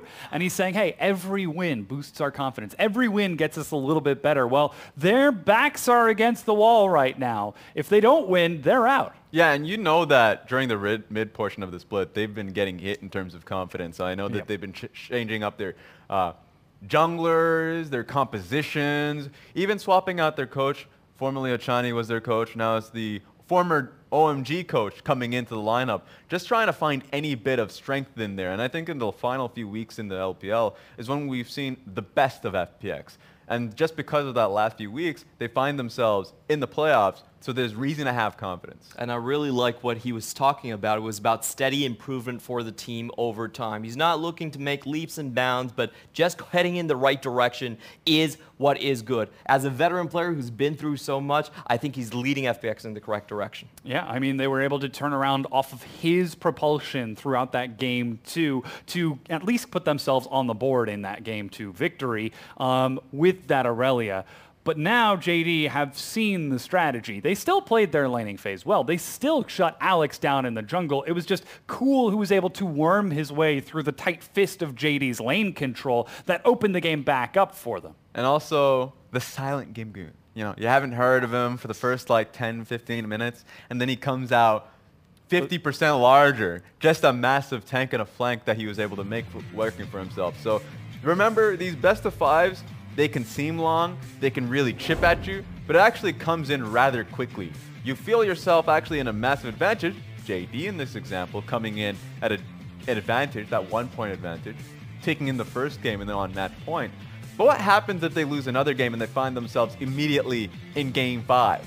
That's what you have to ask yourself. So you can't make any more mess ups, because the confidence that FPX is building throughout the regular season coming into the playoffs is only getting larger. It's the momentum that I want to see out of them. And for JD Gaming, I think they have a very direct strategy into FPX. They should just pick their jungle and their mid lane duo earlier, have a really offensive combination. They're not afraid of running LeBlanc Lee Sin into anyone so far. So I think that would be the strategy that I would want to see from JD Gaming, and it shuts down Cool. I also just want to see FPX, actually JDG, I want to see JDG ban out the Braum. I think last time we saw JDG go up against the Braum, it was incredibly annoying to them. It makes it so they actually just can't get an outright advantage in the early portions of a team fight and have to play it a lot more slower or drawn out. And Clid ends up getting caught out off his hubris. And I think in the last game was a great example, throwing out casks really early on and just hitting a door. So I think that if they want to be able to find advantages based off the first punch, Braum is a big door to that. He actually blocks out a lot of that. Now, JD will find themselves on red side once again. They did have side selection and chose that red side as they did in game 1. So once again, giving over that first pick, might we get to see that counter picked away, which could leave the Alistar or the Rakan? And I'm really kind of surprised about Aurelia Blue Side coming back into the draft so heavily. 5-1 so far in playoffs. We thought it was a dead thing. It was sitting at 25% win rate a couple patches ago. Doinby really the one to bring down on this pick. But recently, it doesn't seem like people have a clear answer to Aurelia anymore. It's also just based off the patch changes. She slightly got buffed off the consistent damage. She got Electrocute, got nerfed, so the counter picks that go up against her, like LeBlanc, actually got nerfed out pretty much in terms of outright taking the 1v1. Seems like the fans just don't like Cool as they want him to go bald. Don't you like his hairstyle? He's got some of... Correction, he has the best hair in the LPL. Yes, he's unleashed the man bun. The man bun, which usually signals that this person is through some sort of training. He's finding a spiritual journey. He's done with that. He's ready to just take it on stage. Question is, has he completed his journey just a few weeks ago when he stopped wearing the man bun? Or is every step a part of the journey? Every game, the destination itself? Well, that's a joke. I actually agree with that. He always feels like a new player when he comes on to newbie, LGD, off now on FPX. He's a lot more of a fierce player. So I know that it seems like a new style to Cool every time, but it makes a lot of sense metaphorically. Well, will he be able to provide the leadership that this team so desperately needs as once again, Kai'Sa. First pick Kai'Sa being looked at from FPX. Now, where's the change-up? Because as you're pointing out, Clement, that's an Aurelia ban, which leaves Alistar open for JD here, but it also leaves open the Braum, something I was alluding to just a moment ago. What do JD prioritize if they want to try to get away from some of the safety that FPX need for that Kai'Sa? Well, they're basically reading that they don't have enough bans to really deal with it, and to be honest, I feel like Alistar is the bigger threat for Crisp. While Crisp can play defensive on Braum, he can also go offensive with the Alistar as well. So good takeaway from JD Gaming. You just got the double whammy if you're FPX. Pick up the Braum early, actually just literally keep the same composition. I think JDG are overthinking this, taking out the Aurelia. You already had a good plan and you should feel confident around Yagao's play. You made one poor mistake, but now what you've done is you've given a good laning phase to the Braum, knowing he has a melee matchup that he actually excels in. And then also, you pick a Gragas, where Clid just had problems being able to start a fight when the door was open. So now Crisp is saying, wait a minute, now I have a good laning phase, and you've given me a good team fight, I'll take both of them. The question here is, what does JD Gaming actually get out of their red side counter picks? Because I think a lot of these problems do stem from the fact that currently on the red side on 8.16, you have to take care of the Akali. So they are a bit pinched on bans, and they couldn't really deal with the combination of Kindred and Braum, and like you said, some things are slipping through. I mean, you already mentioned that counter pick is the trade-off for having to ban away that Akali every time. But look at the two members that are still up for grabs, Zoom and Yagao. These are the two carry members. These are the two solo lanes, and you can only save counterpick for one. And this is what I was talking about. Throughout this entire series, JD Gaming have not ran a straight double counter in terms of the jungle and the mid lane. They're going to try for it this draft. Also, remember, Yasuo is something that should just get banned here by FPX, because if you're holding on to red side Yagao pick, well, I mean, look at the Alistar and look at the Gragas. That's enough to really just say, okay, let's cut it out of the drafting here. So for FPX to just immediately ban Urgot, that's a lot of respect being given to Zoom, maybe too much. And that's actually what this picture is saying right now. Face the wind. So the fans already know the Yasuo could be a concern here, but also going up onto, actually with the Lulu ban down, I think you're right. There's a very, very high chance of that going down now. All right, just ban out Yasuo, please. Thank you. And right now with FPX, makes a lot of sense. Both Yagao and Zoom think that they can play it. Would they decide to take this here as the timer runs out, and it is Azir taken away alongside that Urlok. All right, JD, what have you got for us? What's it going to be? Safe and standard with the Ryze? So there are two options here. The Ryze can go top lane, and it can really diversify the damage pool that you have, because you have a Tristana bottom lane. Well, you have a Yasuo Tristana, and you have an extra AD. That's not enough AP later on in the game. That's going to be a problem. So I actually expect the Ryze to go top lane. Now my expectation here is, what does Cool pick up? Because ordinarily the counter pick into the Yasuo is the Ryze, and you can look to gank it quite consistently. I'm thinking that, I mean, I know that the Galio was hovered. I actually like the Galio. Taking Cool off of a big carry and instead putting him on massive utility that can provide carry benefits. It's a circuitous way, but it sets up FPX in a really big number. Now the Fiora and the Gangplank being hovered. Gimgoon loves his carries, loves his fighters up top, and gets a massive signature champion. Yeah, and here it comes down to the last counter pick. Now, there are a lot of options here. The jungler could still be a potential because Zoom has shown the Gragas into the top side as well. But here is the big question, because what I wanted to see was definitely a stronger presence coming out from Clid. Now, he has been the First Blood King over all this time. Look, there's no question it's going to be a Yasuo. We knew it from first phase. And we knew they need to just be smart about it, have in some extra AP damage so they had the Ryze to maybe fake out Cool.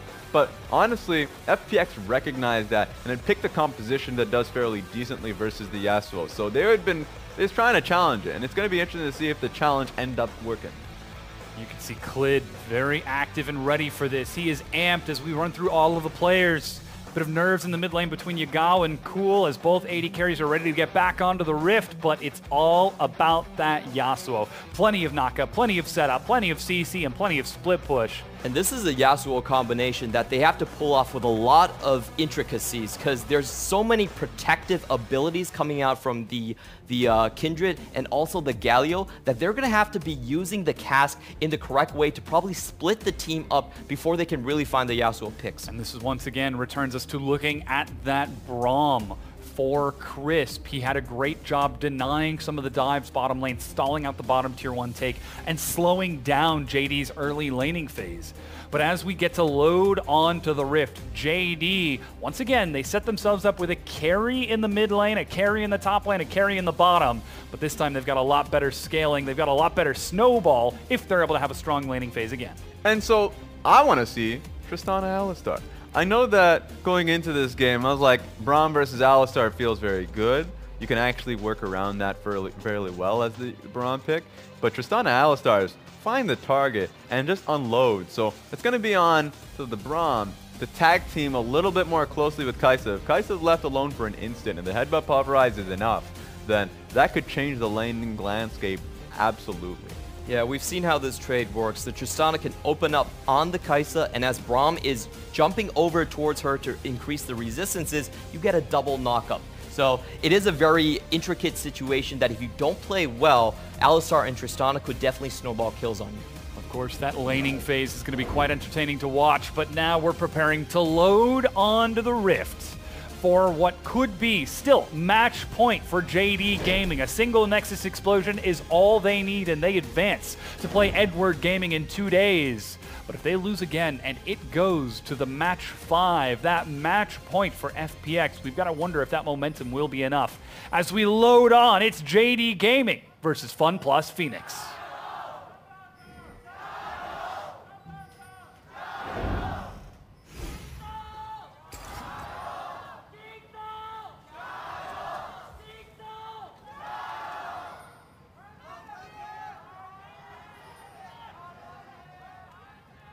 Now, no early flashes being blown by FPX this time.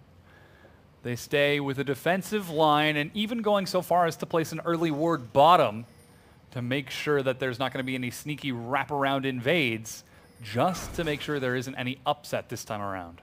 And so we've seen this kind of composition come through from FPX in the past. I think the most important one was when they went up against TOP 4 series ago.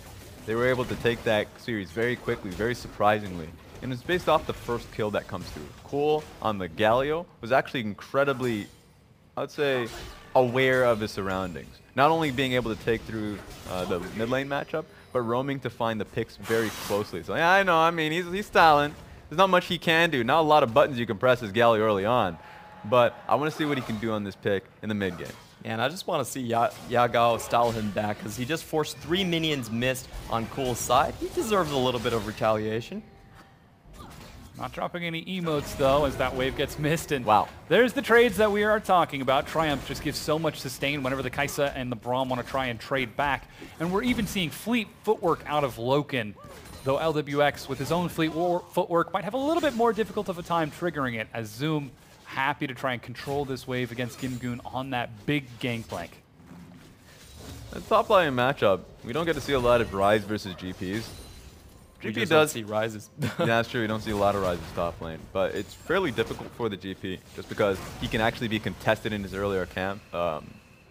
Barrels, I suppose, throw out a barrel with how far he placed it backwards, because he has to actually expend a new barrel to actually get anything across. A trade, farming up CS. This isn't a good matchup for the GP. So far, he's currently trying to push that wave in as Zoom is unlocking access to more and more spells.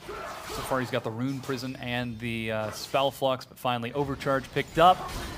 Means that he can start getting some good damage and trades onto the minion wave. And so far, 2 lanes seem to be controlled from JD, mid and bottom. That means Clid leaves top nice and defended with a zombie ward and Tribush as it crashes in, but Alex is going for a full clear and once again gets a bit unlucky with the first Scuttle Crab, and Clid makes his way over towards it.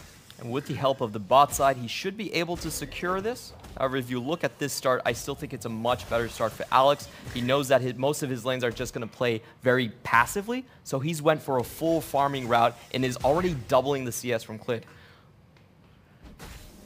So far 25 to that 16, of course, 4 jungle camps 4 CS score per jungle camp.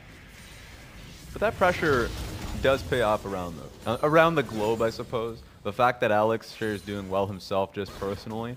Issue is Yasuo's been able to farm out, push out repeatedly, so it's not been a good time for Cool. And then top lane, it's actually fairly safe for Zoom, who's been farming fairly well as well. So I'm in a position where, yeah, sure, Gragas in the specific matchup ain't doing too hot, but his adjacent lanes are doing wonderfully.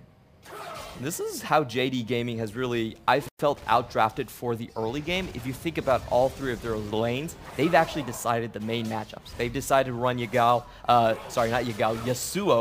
into the Galio, the Ryze into the Gangplank, and the Tristana into the Kai'Sa. So it should be expected with that draft result for them to have a firm control in the early game, at least in terms of pushing. And they're also just kind of saying to the enemy team, look how flexible we are. You can actually just put the Ryze in towards the mid lane and go for a basic team fight comp. Alex opening up now. Mounting Dread, good headbutt as he runs for the wall, a flash slow.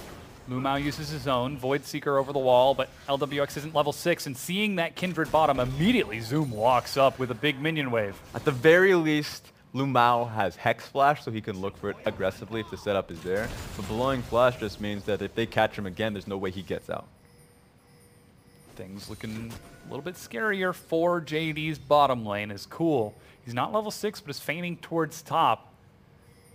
Just in case. Scryer's Bloom to try and force Zoom back, just his mere presence. But Zoom isn't backing away just yet. Blast Cone over the wall. Now Zoom has been spotted. That's the parlay. No one can follow up on this. Rune Prison, and Cool decides not to go into Zoom, instead goes sideways to retreat. I wonder what the comms were like, because Alex was in the area. He'd actually passed topside, so maybe Cool thought that Alex was going to join him. Issue is he was actually too far back, so even if that waited a little bit longer, then Ryze would have gotten a free way out. So just unfortunate there. Cool wasted a lot of time, CS, experience, to make the pressure happen. That's the Predator. The wave has crashed up. Zoom takes the first hit. Yagao, he's charging up. One more, but that's the hero's entrance. Cannon Barrage and JD are trying to run. Clid gets caught. He's taking aggro. Teleport behind them. That's the shield of Duran. Zoom is low. Goes down. First blood to Crisp.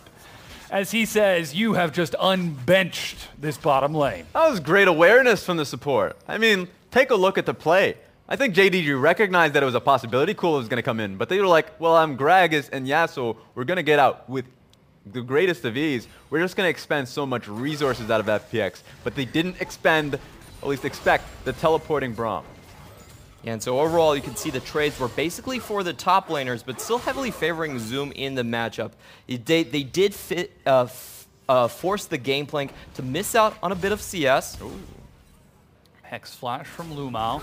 As still, JD know they need to focus on keeping control of this scuttle. So yeah, just consistent pressure here. I mean, LWX has been under tower for a long time, but take a look at this, because this was a good play from JDG to just at least get GP, I mean, this pressured. Was pretty unlucky because Gimgoon hit level 6 during the dive. He actually was 2 minions off, found it, and then got his Cannon Barrage to lock down JD members. So a little bit of a better calculation on the experience points coming out from FPX. And that experience is starting to open things up a bit, though it does equalize at 1-1. It appears as though Gimgoon has died over the duration of that replay, perhaps, and made his way back up into that top lane. No, Gimgoon died when Yasuo cut him down. During the dive, yeah. I see. And that is keeping it still in JD's favor. So despite the attempted dive failing, it's still 1,000 gold advantage for JD Gaming. And those lanes aren't changing just off of the kill being traded back by FPX. That just means that Clid can reassess the situation, doesn't have to go topside again. With how well Loken's been playing out the bottom lane, consistently pushing into the lane, the tower, and just been chipping it out. If I'm Clid, try and lean towards bottom lane a little bit more, contest the Krugs, maybe the next red, but definitely look to try and get that tower down, because freeing up Tristana makes it so pressure around the map is a lot easier. Tower already getting chipped down top lane, so you could change that up. Depends on what he's feeling. Oh no, I think Wolf just stole away the red buff from Cool. And look at the CS score right now. Now, Yasuo is supposed to have a slight advantage, but at least Galio should keep the wave push somewhat equal. That blue buff is going to worsen the CS lead coming in for Yagao. Look, Cool is just simply tilted. Getting into this situation where he's just in a bad matchup, hasn't been farming well, which is incredibly important to hit on. Sure, the passive of Galio makes it difficult, but there's been a spiraling mental point for him. And then just knowing that he couldn't get the blue buff, because not only was red buff ticking, but Wolf as well, it's just a tough time here for him. And let's just walk through what really happened to see Cool 40 CS down. Maybe. Oh. Maybe this bot lane fight has to come in first.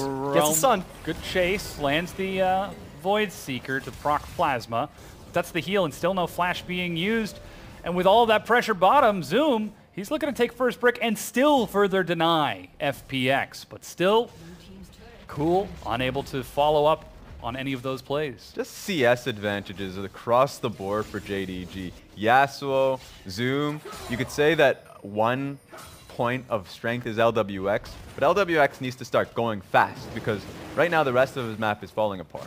And this is going to transfer to item leads pretty soon. Those CS leads are enough to buy major components for your finished items.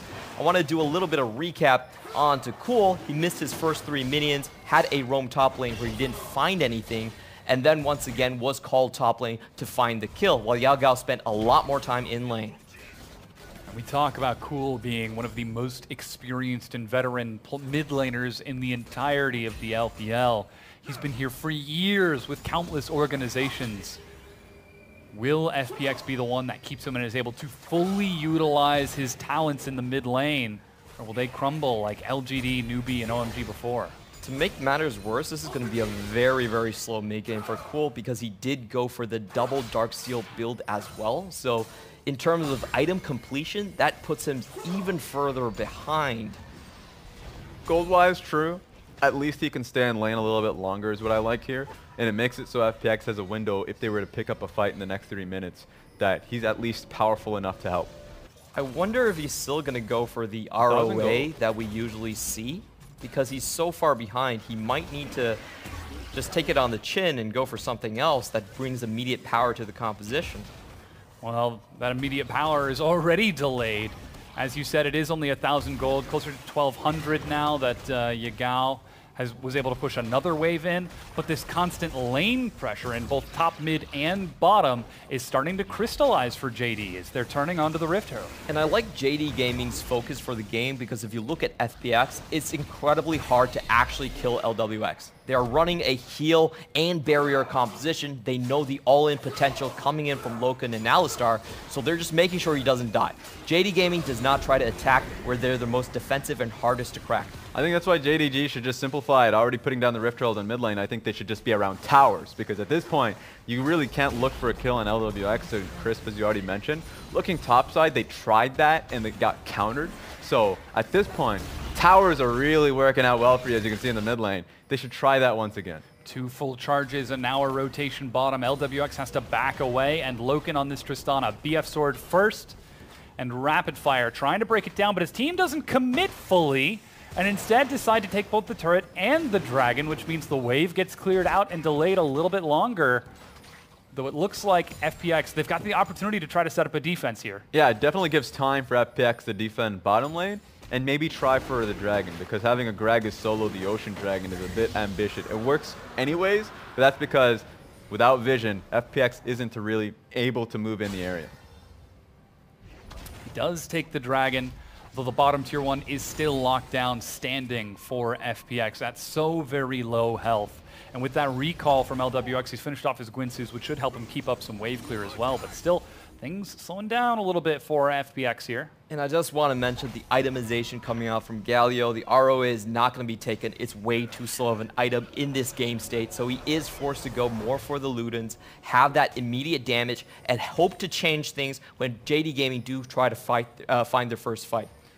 Honestly, I would have liked for him to have the Catalyst just for sustaining the lane, but when he head back to base, didn't have enough gold for the Catalyst. I think that was the major issue for him. So at this point in time, at least he has the sustain, the mana coming back to him, but it's just unfortunate for him. Now Loken completing his own recall, finishes off the Storm Razors, is able to walk a minion wave into the turret faster than LWX can defend. And all 3 outers are now broken down. The laning phase successfully converts into tier 1 turrets. But here's where it's going to start becoming a lot more difficult, because as JD start pushing forward up to the tier 2s, it becomes a lot riskier. Look at that. They do it. Alex, he's got, ooh, cancels that auto there. He thought about it, but cool.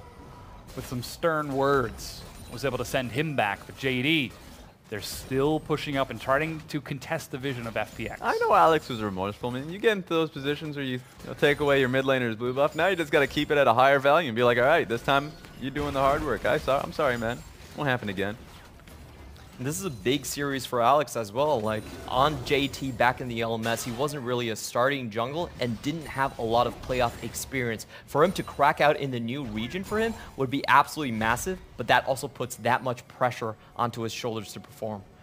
Now Lumao coming up behind LWX. That's the Predator as 4 members. The Flash, knock up, and Yagao gets maximum range. Hero's entrance. Lumao uses the Unbreakable. Stun gets denied, but there is a follow-up. Shield of Durand once again onto the support. They're getting the Plasma procs, and they find it. Teleport trying to get Zoom in as he follows through, and Yagao finds Alex and demolishes him. Yagao and Zoom split sideways as Cool gets left behind. Yagao getting away from the stun, but Loken finds a double. Glid has to back away and goes golden to stall this out. But still, it ends up being 1 for 2. What a back and forth fight, because I thought FPX was winning that. They were in a really good position, but obviously Flash coming through from Alex, and he still had the land for Spite. It was just an unfortunate turn of events, because I thought Chris played so well in that fight, blocking out the Clid ultimate once again. Yeah, it was a really good start of the fight from JD Gaming, but a better answer coming in from Cool at the right time. They had the opportunity to chase and slow the enemy composition, and there was nothing JD Gaming could do. They couldn't fire back because of the Lamb's Respite. Unfortunately, Alex did give them that opportunity, and honestly, that was Gimgoon's work at the very end of the fight that kind of saved it. So take a look at this, because this was so crucial. Crisp slowing the rest of the members down, and then the door. You already saw it being placed up, so Cool, calm. It was well done to be able to turn that fight back, but this is what was important. Alex actually just goes straight for it, following the flash, but he was alone. And that was the Q3 coming in from Yagao. Cool knows that he has nothing else to do. This looks like a really bad situation, but Gimgoon, fortunately enough, he does kind of slow the situation down, gets a triple barrel to stop the chase from JD Gaming. So overall, they only lose the tower, and I believe 1 extra kill for that. But a lesson that was learned here immediately was just the fact that wait until the Braum door goes down. We were just talking about Alex needing to perform on this team, and perhaps that weight affecting his decision to try and go in, as you said, hit the 3rd tick of mounting Dread for the burst. It got close, but it wasn't enough, and he ended up paying the iron price and heading back to base with that death stacked into the column. But now, he's surely going to have learned his lesson. I mean, it's going to be much more difficult to flash forward without the flash, but he saw the window, and it ended up paying death for it. I think here's the thing for Alex, is that in that situation, he just needs to be able to press ult to be a little bit more quickly, because that's actually happening far too often for people who are playing out Kindred recently, especially in a playoff situation where there's a lot more pressure underneath you, that you're kind of either overthinking a situation or you're just focusing on one point way too much. Clid, there's looking for a flank. He does have his ultimate, but decides not to throw the cask as Loken is able to bait out Crisp's wall. And still strong lanes from JD. They're up now 5,000 gold. Slight item advantages. We're seeing a big advantage, of course, in that mid lane and in the top lane. In the bottom, though, it's still pretty close to even between LWX and Loken. Yeah, I think that FPX, at the very least right now, are comfortable in the situation clearing out waves, knowing that they can give away the dragons. First one was Ocean, sure. Next one's going to be Cloud. JDG are not really getting as much as they can here. But the big thing is that they do have to rise, and when you have map control and a rise together, if they can keep these lanes shoved in like that, that's an instant Baron. So there's a very big play coming from JD Gaming right on the horizon. And I feel like they're willing to play a little bit slower in these couple of minutes.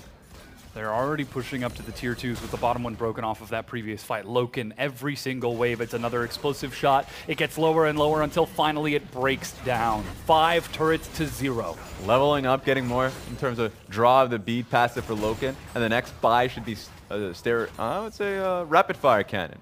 So then that's a real worry, because while it was easy for FPX to start wave clearing and pushing Loken off the tower and having to force Clid to throw out an ultimate as a defensive mechanism, issue is you can't stop him once he ends up getting that purchase. So that's going to be an issue for FPX. They're going to have to start forcing a flank or forcing these fights around Galio.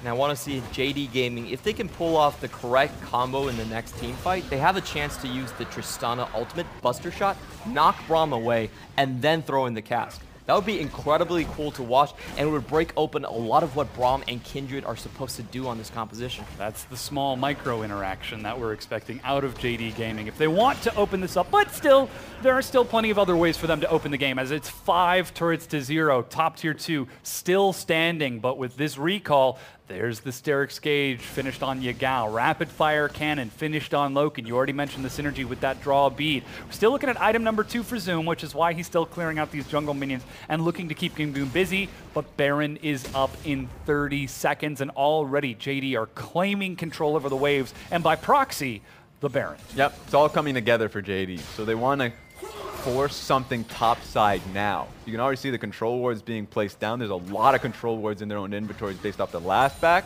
So this is when JD is the most powerful. It's going to be an FPX to find something to come back into it. They know that this is the push that could win them the game. They brought 8 control wards all to bear onto the top side of the map just to secure that. All they need right now is pretty much for Zoom, for his teleport to walk up, or for him to just travel towards the mid side. Nearly has it. Only a few seconds left before it's back up. Of course, GameGoons is synchronized with that. And FPX, with that Akathi and Rain, are moving back and forth to keep on dodging in and out of the vision. Already, the Baron is completely invisible for FPX, but as long as they see JD grouped up, they know that it's not happening. They're trying to lunge forward for some vision now. Yeah, a reality for FPX is if they get pushed into their inhibitor, then it's almost impossible for them to get the Baron. Clid, this is actually really threatening. The fact that they have this much control around the blue side. Clid can just say, you know what, we're not even touching Baron. Let's just look for a cask. There's the knock up onto Cool, but no follow. It's only 6 auto attacks from this turret to break it down. The minion wave gets cleared out. Loken's going to stay and finish it off with Lumao tanking. And all tier 2s are gone. It's 6 turrets to 0, a 7,000 gold advantage for JD. And they have got complete control over the lanes, over the jungle, over the Baron. It's a simple road here for now, JDG. Push mid and top lane, and then you can try around Baron, which hasn't been warded by FPX for a better part of like the 5 minutes. So with no vision whatsoever, FPX are going to have to play around topside so heavily. So now Rise has, I say, full ownership of just pushing bottom lane and forcing GP to help them. It's a very crucial back coming in from Yagao. I wonder if he will have enough gold for going for an extra stopwatch, but does have the completed Berserkers and the BF sword instead. A lot of times when we go into these single Baron fights that could determine the game, extra stopwatches are a lot of times a pretty good idea because they give you so much time to survive in the enemy composition for a diver like Yagao. I mean, it's like a new ability being added to the kit of already 4 abilities plus 2 summoner spells. Suddenly you go from 6 buttons you can push to 7 to activate more outplay opportunities in these fights. Doesn't have that though. Looking for the damage instead. So as you said with the items earlier, JD, they know if they win a fight, they could end the game. Yeah, so at the end of the day, having more damage makes it so the earlier fight, they still have to play around Clid. I think that's what that means now. Clid has to be the one that starts out the fight. So let's say Yagao not having the stopwatch instead of having a BF sword means that if he throws out Q, he's going to wait a little bit longer for Gragas to start the fight. So it's going to be on Clid. Responsibility is on him, his head, to see if the pressure is there to start the fight with his own cask. That's wait a second. Onto the Baron. That's the play we were talking about. And look at the vision from FPX. They don't see it. That's blue trinket. They now spot it, but it's already down to about half health. They're still staying for just a bit longer. Yagao with the knock-up. Finds Alex, but just stalls him. 4,000 health. Teleport coming in, plus the cannon barrage. Yagao's into the pit. Cool. Looking for the shield of Duran. Lumao on the side, but Baron picked up by JD. Lumao is split. That's the door knockback you were talking about. But Zoom and Yagao, the Dumpling brothers, are split away from their other members as Lumao is dead. Cool, trying to chase. You have to get out of here. Flash, but doesn't take it over the wall, and JD take the Baron, lose a member, but walk away. The setup was strong enough for JD to get the Baron and get out of there. They thought they were playing around the possibility of a team fight, but the moment that it seemed too risky, they just took the Baron buffs and headed home. So there we go, FPX in even worse position. And I really like the setup coming out from JD Gaming as well. Now, in Spring Split, they lost the most Barons, but in this fight, they actually had Alistar go up very far ahead and try to cut off Alex's path from behind. Now, this move was actually quite critical to assure that there was going to be no chance of a steal, no lands for Spike to extend the fight going forward. No auto attack to follow up and get the kill onto Alex too, so just using the ultimate to push him back. Good timing on Chris to send out the door, so that's what I like to see. But once again, the true support Lumao, getting everything, sacrificing everything for the Baron buff. And this nearly looks like the style of JD in Game 1, moving as a team, moving as a collective unit, as opposed to 5 players on the same side.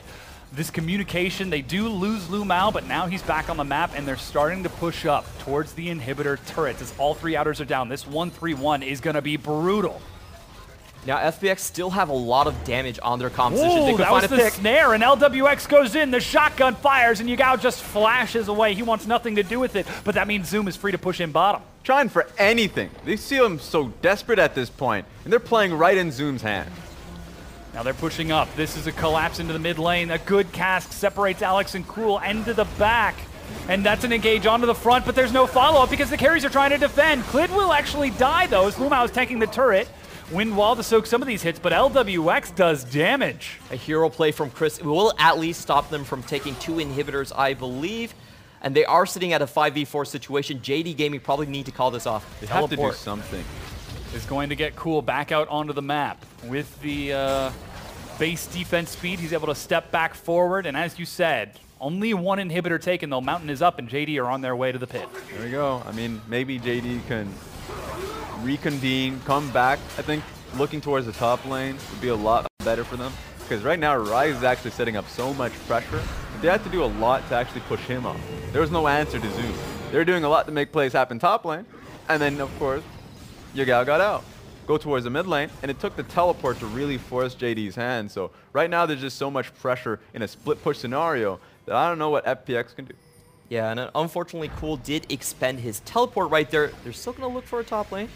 The teleport expended is quite important because it means that FPX doesn't have a chance to wrap around JD Gaming before they can go into a siege mode. That's what you would try to look for if you have enough damage still left on your composition. Now that teleport is on Zoom. He's level 16 with the Realm Warp at level 2, so he's got some pretty big range. And still the Baron for 20 seconds, but Cannon Barrage. They're going to try and force the fight, and this could be the teleport costing them as Alex starts the fight in the front. Again, Lumao's the target. Zoom finally joins in, but the wind wall resets. It cools the target. Stopwatch slows him down. Clid eats a stun, and he drops, but so too does Cool. Knock up onto Yagao, but he gets in! A 3-man last breath. I don't know how he finds it, but he does, and Loken chases it down, finds the double, and that's JD getting the ace against the odds. Hero mode coming in from Yagao because that was a back and forth fight. It was a good look to try and cut out Zoom, who wasn't in the fight, but you have to play it slow, play it ready for Yagao to pop out. That fight started out as a 5v3 for FPX. They did find the first 2 targets, but getting into that corridor meant that Yagao could make maximum use of his crowd control potential, gets onto all 3 carries, and Loken and Zoom have enough damage to finish it out. Yeah, 10 seconds left on the clock. Crisp is back up, but JD are turning on to the Nexus. And with a 3-1 victory, they close it out, taking the series and advancing to quarters. There was still fight in FPX, but JDG finished strongly. And it's a strong message to send to the people on the rest of the bracket. Now they have to go up against EDG, and EDG's watching this, knowing that in 2 days' time, that's their opponent. It's a tough call for them. And definitely EDG, again, another blue side focused team. I love the draft coming out from JDG. I felt like they used their counter picks, their flex picks to the absolute maximum. It was smooth sailing from the laning phase all the way to the finish.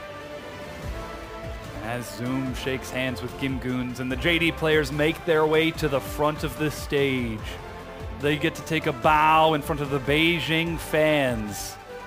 And this is going to be their home arena as well in 2009. Probably not home arena, but their home city in 2019 as well. What a good impression that they're leaving for their potential fans in the future.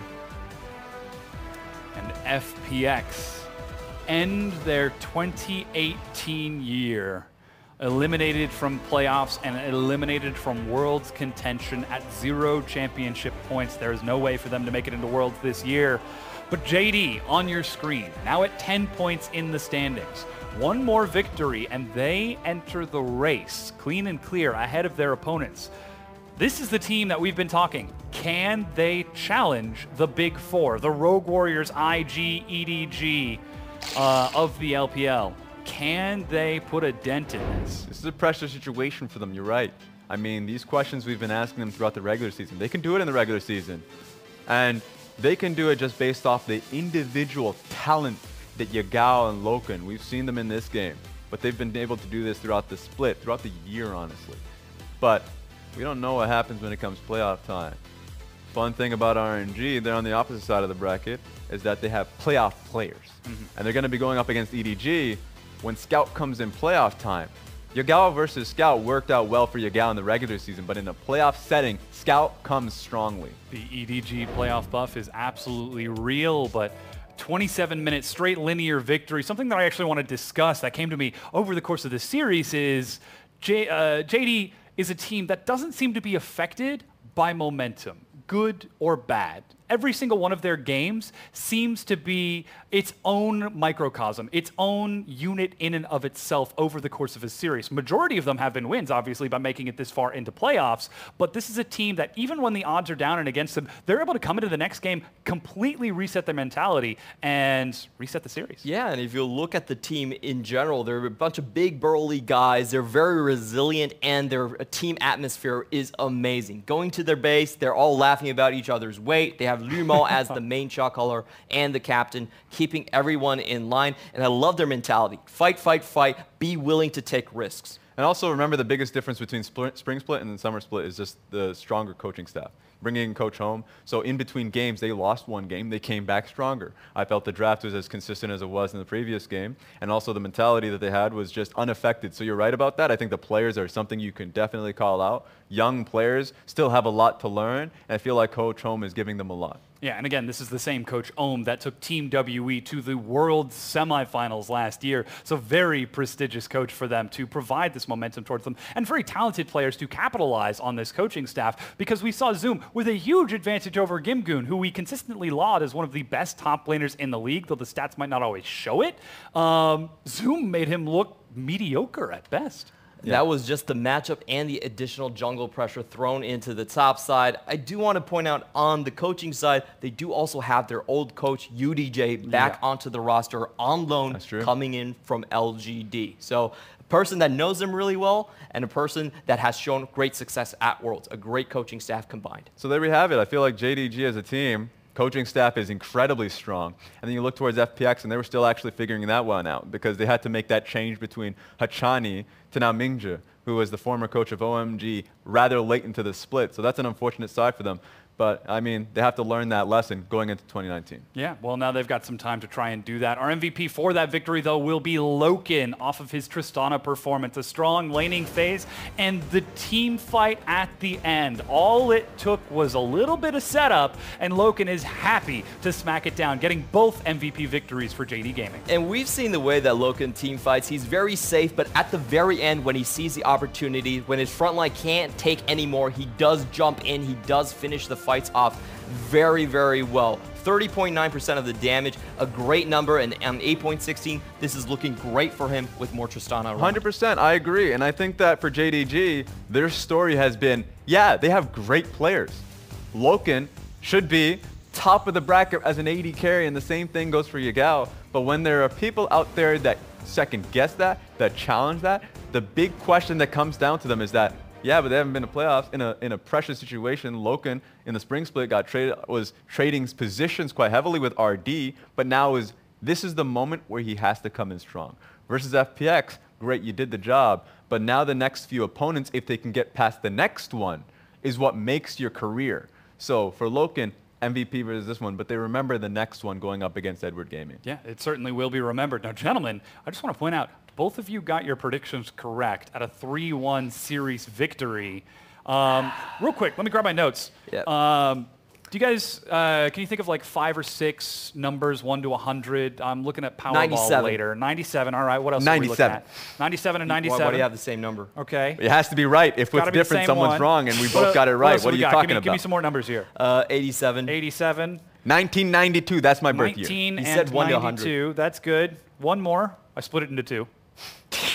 One more number. 6. 6. 0, 6. Excellent. Perfect. Well, now you guys know which lottery numbers to run for. I don't know if there actually are 5 numbers, right. but an excellent prediction in this series because JD, take the win. I'm 100% right now. I predicted All right, yesterday's all right. games, 5 games, TOP win, today 3-1. So if you have But, any questions no. for those, you come to me, okay? Seriously though, while this Yeah. series, it makes a lot of sense. Our fans' expectation was going to be JDG were coming through. Yeah. I think what makes it even more unpredictable, and I will never make, I mean, I'm forced to make a prediction on the next series, but I feel like I will 100% be wrong. Going up against tomorrow, EDG, that's going to be incredible. That's going to be a series that people will be talking about for a long time. Yeah, and of course that's going to be happening in 2 days. Our Oh, matchup yeah, tomorrow is the rivalry, the return, TOP versus RNG. What the hell? As Korn gets to play against his former organization. And even though Uzi hasn't won Worlds, it's so fitting to put the crown on him right now because he's already won every single tournament, won the championship for every single tournament he's participated in 2018. So there's incredible momentum going in for RNG. Everyone's looking for it, but can TOP upset that? Yeah, that's the thing. Remember, he's a crown king because he got all those championships. And why not put a gold medal if we're just swagging him up? Wait a minute, the man came back a gold medalist. But you're right. Now, going up against his former teammate in Korn, someone who's playing up, I feel like that's going to be a credible story to see tomorrow. Absolutely. I mean, the fact that TOP are playing up, finding their momentum in that last swing to advance to this game means it's going to be a fun matchup all across the board. Let's take a look at the championship points so that we can see how things are starting to look. Goodbye, as we Snake. get a little bit closer. Snake are eliminated from the bracket, and your eyes do not deceive you. These are the remaining 6 contenders, 14 teams entered, and these 6 are the last standing. And the question for me really is, can JD Gaming actually leapfrog over EDG in terms of points if they actually take the series? Unfortunately, the answer should be no. So they're still going to be looking for the first qualification, just taking it to the championship or the qualifier. And of course, the 4 teams that are ahead of you that you can see, RNG, Rogue Warriors, EDG, and IG, the teams that are actually in the most trouble when it comes to points is Invictus Gaming. Invictus Gaming need to be able to get in the finals the most out of all of these teams because they finished 4th place in the spring split. So while everyone is putting in their faith behind them because they are the strongest regular season team in both spring and summer, they need to perform now in the semifinals. So that's going to be in some time. We'll have to see if that works out for them. But congratulations to JD, now penetrating the top 6. And of course, it should be mentioned again, it's the top 5 of those 6 are the ones that matter. That's true. Winner goes to finals, second Point place leader. is off of points, and then the remaining 3 play it out throughout the rest of the promotion tournament to close out and take that final world spot. But gentlemen, that wraps it up for us for today. With that JD Gaming victory, they advance to play EDG in 2 days. We're going to take a break while we get ready for that match tomorrow. Thank you so much for watching. On behalf of myself and all my casters and the whole production crew, we'll see you then.